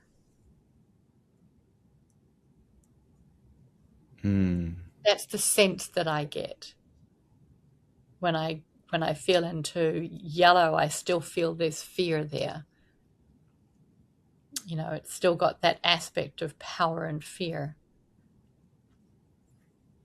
Yeah. I did do some sort of contemplation on that particular question. With turquoise, it was what I was talking about earlier with holding truth in difference. And so that differentiated beingness. It's going, you know, we both have the 49th gene key, we both have the 49th gate, whatever we want to call it. And I'm able to honor completely another person's 49th principles, even if they're not my principles. So it's holding those two differences as sacred. It's not going, oh, no, it's my principles. You know, mine are the ones that are going to save the world. If everybody lived according to my principles, the world would be a better place. Well, no, because there'd be, you know, little me's running around. I don't want a whole bunch of little me's running around. I want a whole bunch of people running around being themselves. That to me is the frequency that turquoise comes in. Whereas a lot of gurus are,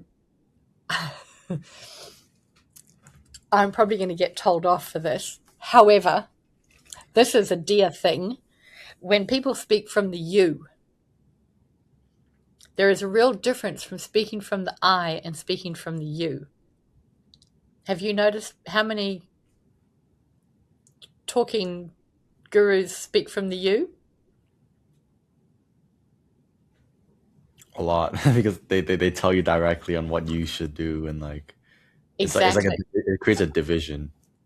Exactly. That's it. It's a division. It's a division. Whereas, I mean, when people start talking from the you, I honestly, I will literally just glaze over and pull back, and most of the time just shut the computer down. When I noticed this linguistic pattern, I began to turn off more and more. I was like, nah, not doing it. Because what I value, and so this is where my principles come into play, what I value is when I hear people from speaking from their embodied experience. And so some people have said, God, dear, you know, I wish you didn't always speak from the I. It's not all about you. And I'm going, but I ask a lot of questions. And they're like, oh, yeah, you do too. You do ask a lot of questions. So do you want to actually hear my experience? Yes, I do. And sometimes it conflicts with my experience. And I've got to suck it up and listen to that. And sometimes I'm not able to do that, you know? Like this is still, I'm growing into this aspect. But it's, to me, it's really important to be going to ask the question, you know, what does that frequency feel like to you? And what does it feel like for you? Not just to you, but for you. It's a very small shift in words. It's like through instead of to or at. So it's recognizing the deeper intelligence within each individual and the deeper intelligence that lies in the living frequency. Because we are soul incarnate, we are a living being. How many medical doctors studied the body of a dead person rather than studied the body of the live person? It's why it took so long to understand about fascia and the divine intelligence that goes through this particular system in the body, because they only ever saw it dead. They never got to see it alive. And so people were like, oh, we don't need fascia. It's not necessary. But it's the main frequency holder of the living frequency and the intelligence of the body. So, of course, it's really important. So when we look at frequency, it's like, oh, yeah. So then we're shifting that emphasis of, I'm curious how this is you showing up as a differentiated being. Swinging back to that question, what is one of the main things that we can prepare for the future? Be ourself. Don't be another person. You know? Be yourself. And as Ra said, love yourself. What is it to wake up in the morning and look at yourself in the mirror and go, gosh, I am so grateful to be alive. I get to do the dishes today. I get to eat today. I get to go for a walk today. I get to practice being human today. Wonder what I'm going to have. It's that innocence. The divine innocence, the divine fool that kind of wakes up and goes, oh my God, what do I get to experience today? That's more turquoise than anything. Yellow is kind of coming in and going, yeah, well, that's really good, but we're still going to have to manage the whole process. There's no management that's coming in the future. We're each going to be self-managing. Hence, VUCA. So I hope that kind of answered the question. I went on a little bit of a roundabout way. That was really good. It makes me think of the interdependent relationships. So you first need the independence, and then from that you can create this interdependence. Codependence, interdependence. Yeah. So it's really shifting our levels of consciousness. And what's the end? Who knows? What are we capable of? Oh my God, that's amazing. Because each of us has distinct frequencies and ways of being and perception and expression. So to understand, to honor and understand ourselves rather than to try and correct or override these needs coming into the 49 and the 19, letting it go. But what is it to really recognize each human being and honor each human being? That's pretty awesome. Yeah. You asked a question earlier about why I don't like, harping on about the not self. It's the same thing here. If we're constantly being told or telling somebody how their experience should be, if we're clinging tightly to definitions, then we're holding strong into that old way of being.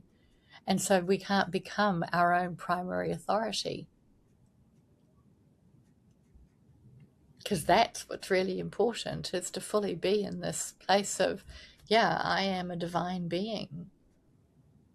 And I'm here to live that out. What would that be like? Yeah.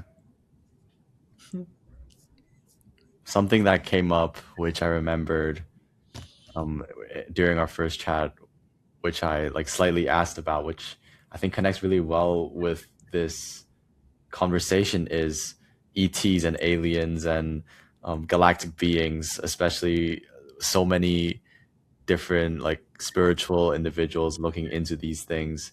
And to a certain extent, I'm thinking that it's like, yes, it kind of connects with also the soul, but also you're looking for external authority. So I'm wondering, what's your experience with channeling these ETs and just overall on this subject? Yeah. So human design came about because Ra listened to a voice, right? The voice Yeah. said, "Are you ready to work?" In 1987, there was definitely something happened with the supernova, and things went all a bit skew-whiff. And there was the availability for a lot of people to link minds with beings that were either shimmery and not seen or didn't have a physical body. And we're looking to pass on the wisdom.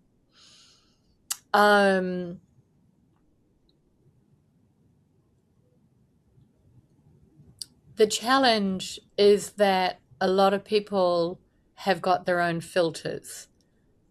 And so there is the need, so to speak, to be a clear filter, and to not buy into the fear that is there in the possibilities.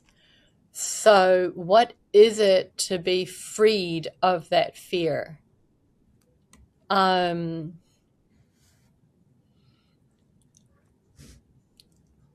It's a hard one, right? Um,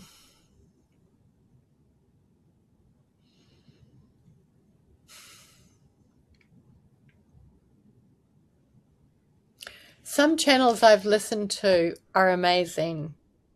There's still the ability of the speaker to come from the place of you rather than to not come from the place of you.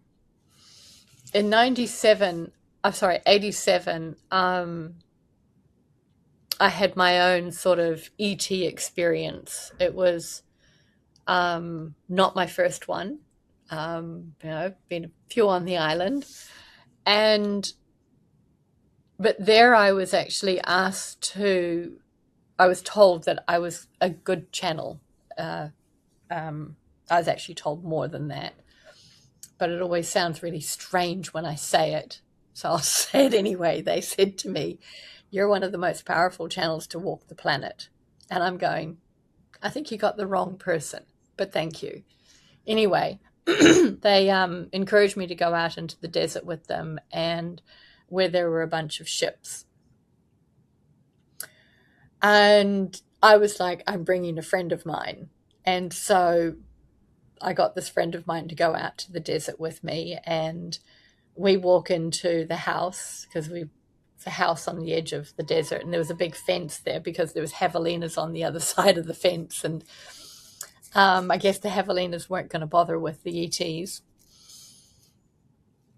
And we walk in the door, and my friend kind of goes, "Oh, I'm feeling really tired. I'm just going to sit down." And she literally just sat on the step and lolled her head, and she was out. And I was like, okay, that's a little bit strange, but I guess that she's just been put to sleep and she'll wake up soon. And so I walked out the back and out into the fence out into the back garden. And the guy said to me, "Just go stand over there on the edge and you'll know what to do." I said, okay. So no training, nothing, no understanding of what's going on, just me as a raw 20-year-old. And so I go and I stand there, and I don't see anything. I look out, and it's like, oh, there's a little bit of shimmering, and maybe there's some shapes, but it's dark. It's 10 o'clock at night. It's really dark, or 8 o'clock at night. And anyway, I stood there for a while, and then I closed my eyes, and I felt a lot. And so this aspect of channeling and receiving information is depending on the person. And in human design, we can look at what is your super sense. Well, mine turns out to be feeling. I'm low sound, highly sensitive to frequency, and it's about feeling. And I also have inner vision. But I need to be in a very safe environment. And I need to surrender. And it's been pretty tough a lot of my life, surrendering to trusting, who it is that I'm hanging out with. And when I went back and the guys asked me, what did you see and what did you hear? And I was like, well, nothing. Because I didn't. But they didn't ask me, what did you feel?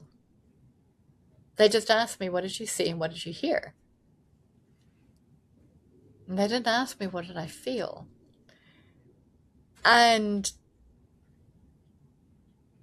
it's been quite fascinating because I was, when I talked to friends about this experience, they said to me, oh, you're dealing with the devil incarnate, and that's terrible, and that's hell, and you can't have anything to do with these people, and they're gonna, like, they're bad, and it was really, really negative.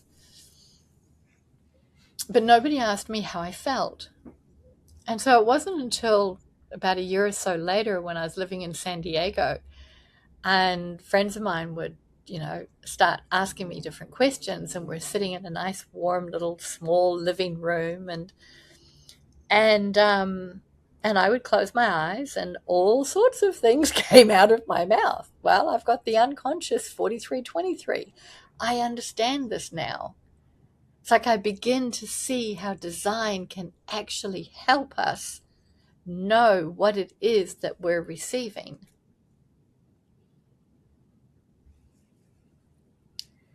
And what I received from these guys was basically ways to practice healing, because that was the team that I went and talked to. It was a team of healers. And it's been very much about presence and the interconnectedness of all, which is a lot of what we've been speaking about. It's about honoring the earth body and living very comfortably on this earth and being surrendered to love, to the divine. So over the years, I've taken a lot of what I received and just brought it into as much normality as I possibly can, without it being woo-woo or dramatic or tinfoil hat kind of thing, because that's not the world I live in.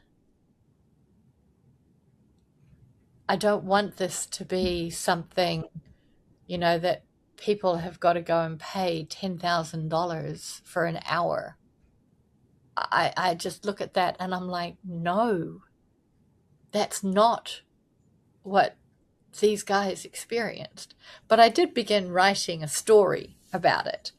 And your question has kind of prompted me to get back into the writing of it and extrapolate a bit more on what it was that I received. And yeah. Yeah. I mean, I'd definitely be interested to read about the story. Yeah. Yeah. The main message that I got from these guys is literally, presence. To be in that level of presence. To really, I mean, the fear, the yearning, the hope, the pain, the remorse of not listening was huge. I did get that, and it was painful. Because what they did not listen to were the ones who said, connect to the earth, connect to the planet. The remorse was following the lineages of going more electrical in terms of machine. And that worries me in this day and age too.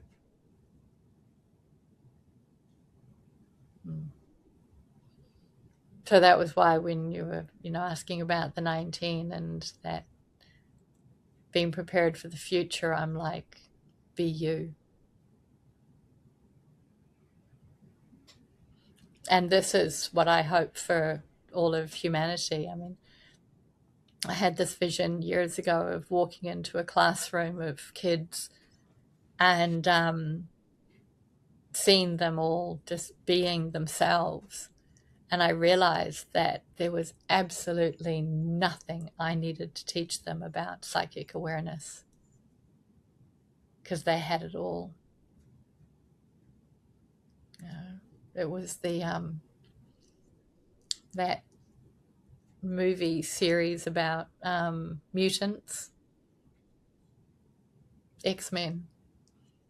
They all had their superpowers and they knew how to be in their superpowers and the deliciousness and the joy and the beauty of all of that and helping things to grow and blossom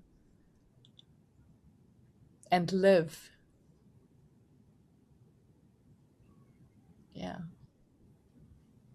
Yeah. Thanks. Awesome.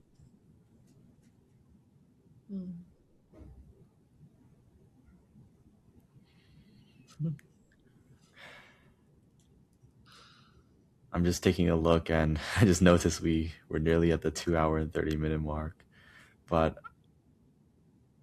it was an amazing conversation, and really just thank you, Diya, for everything that you've done and your sharings on this podcast. Yeah.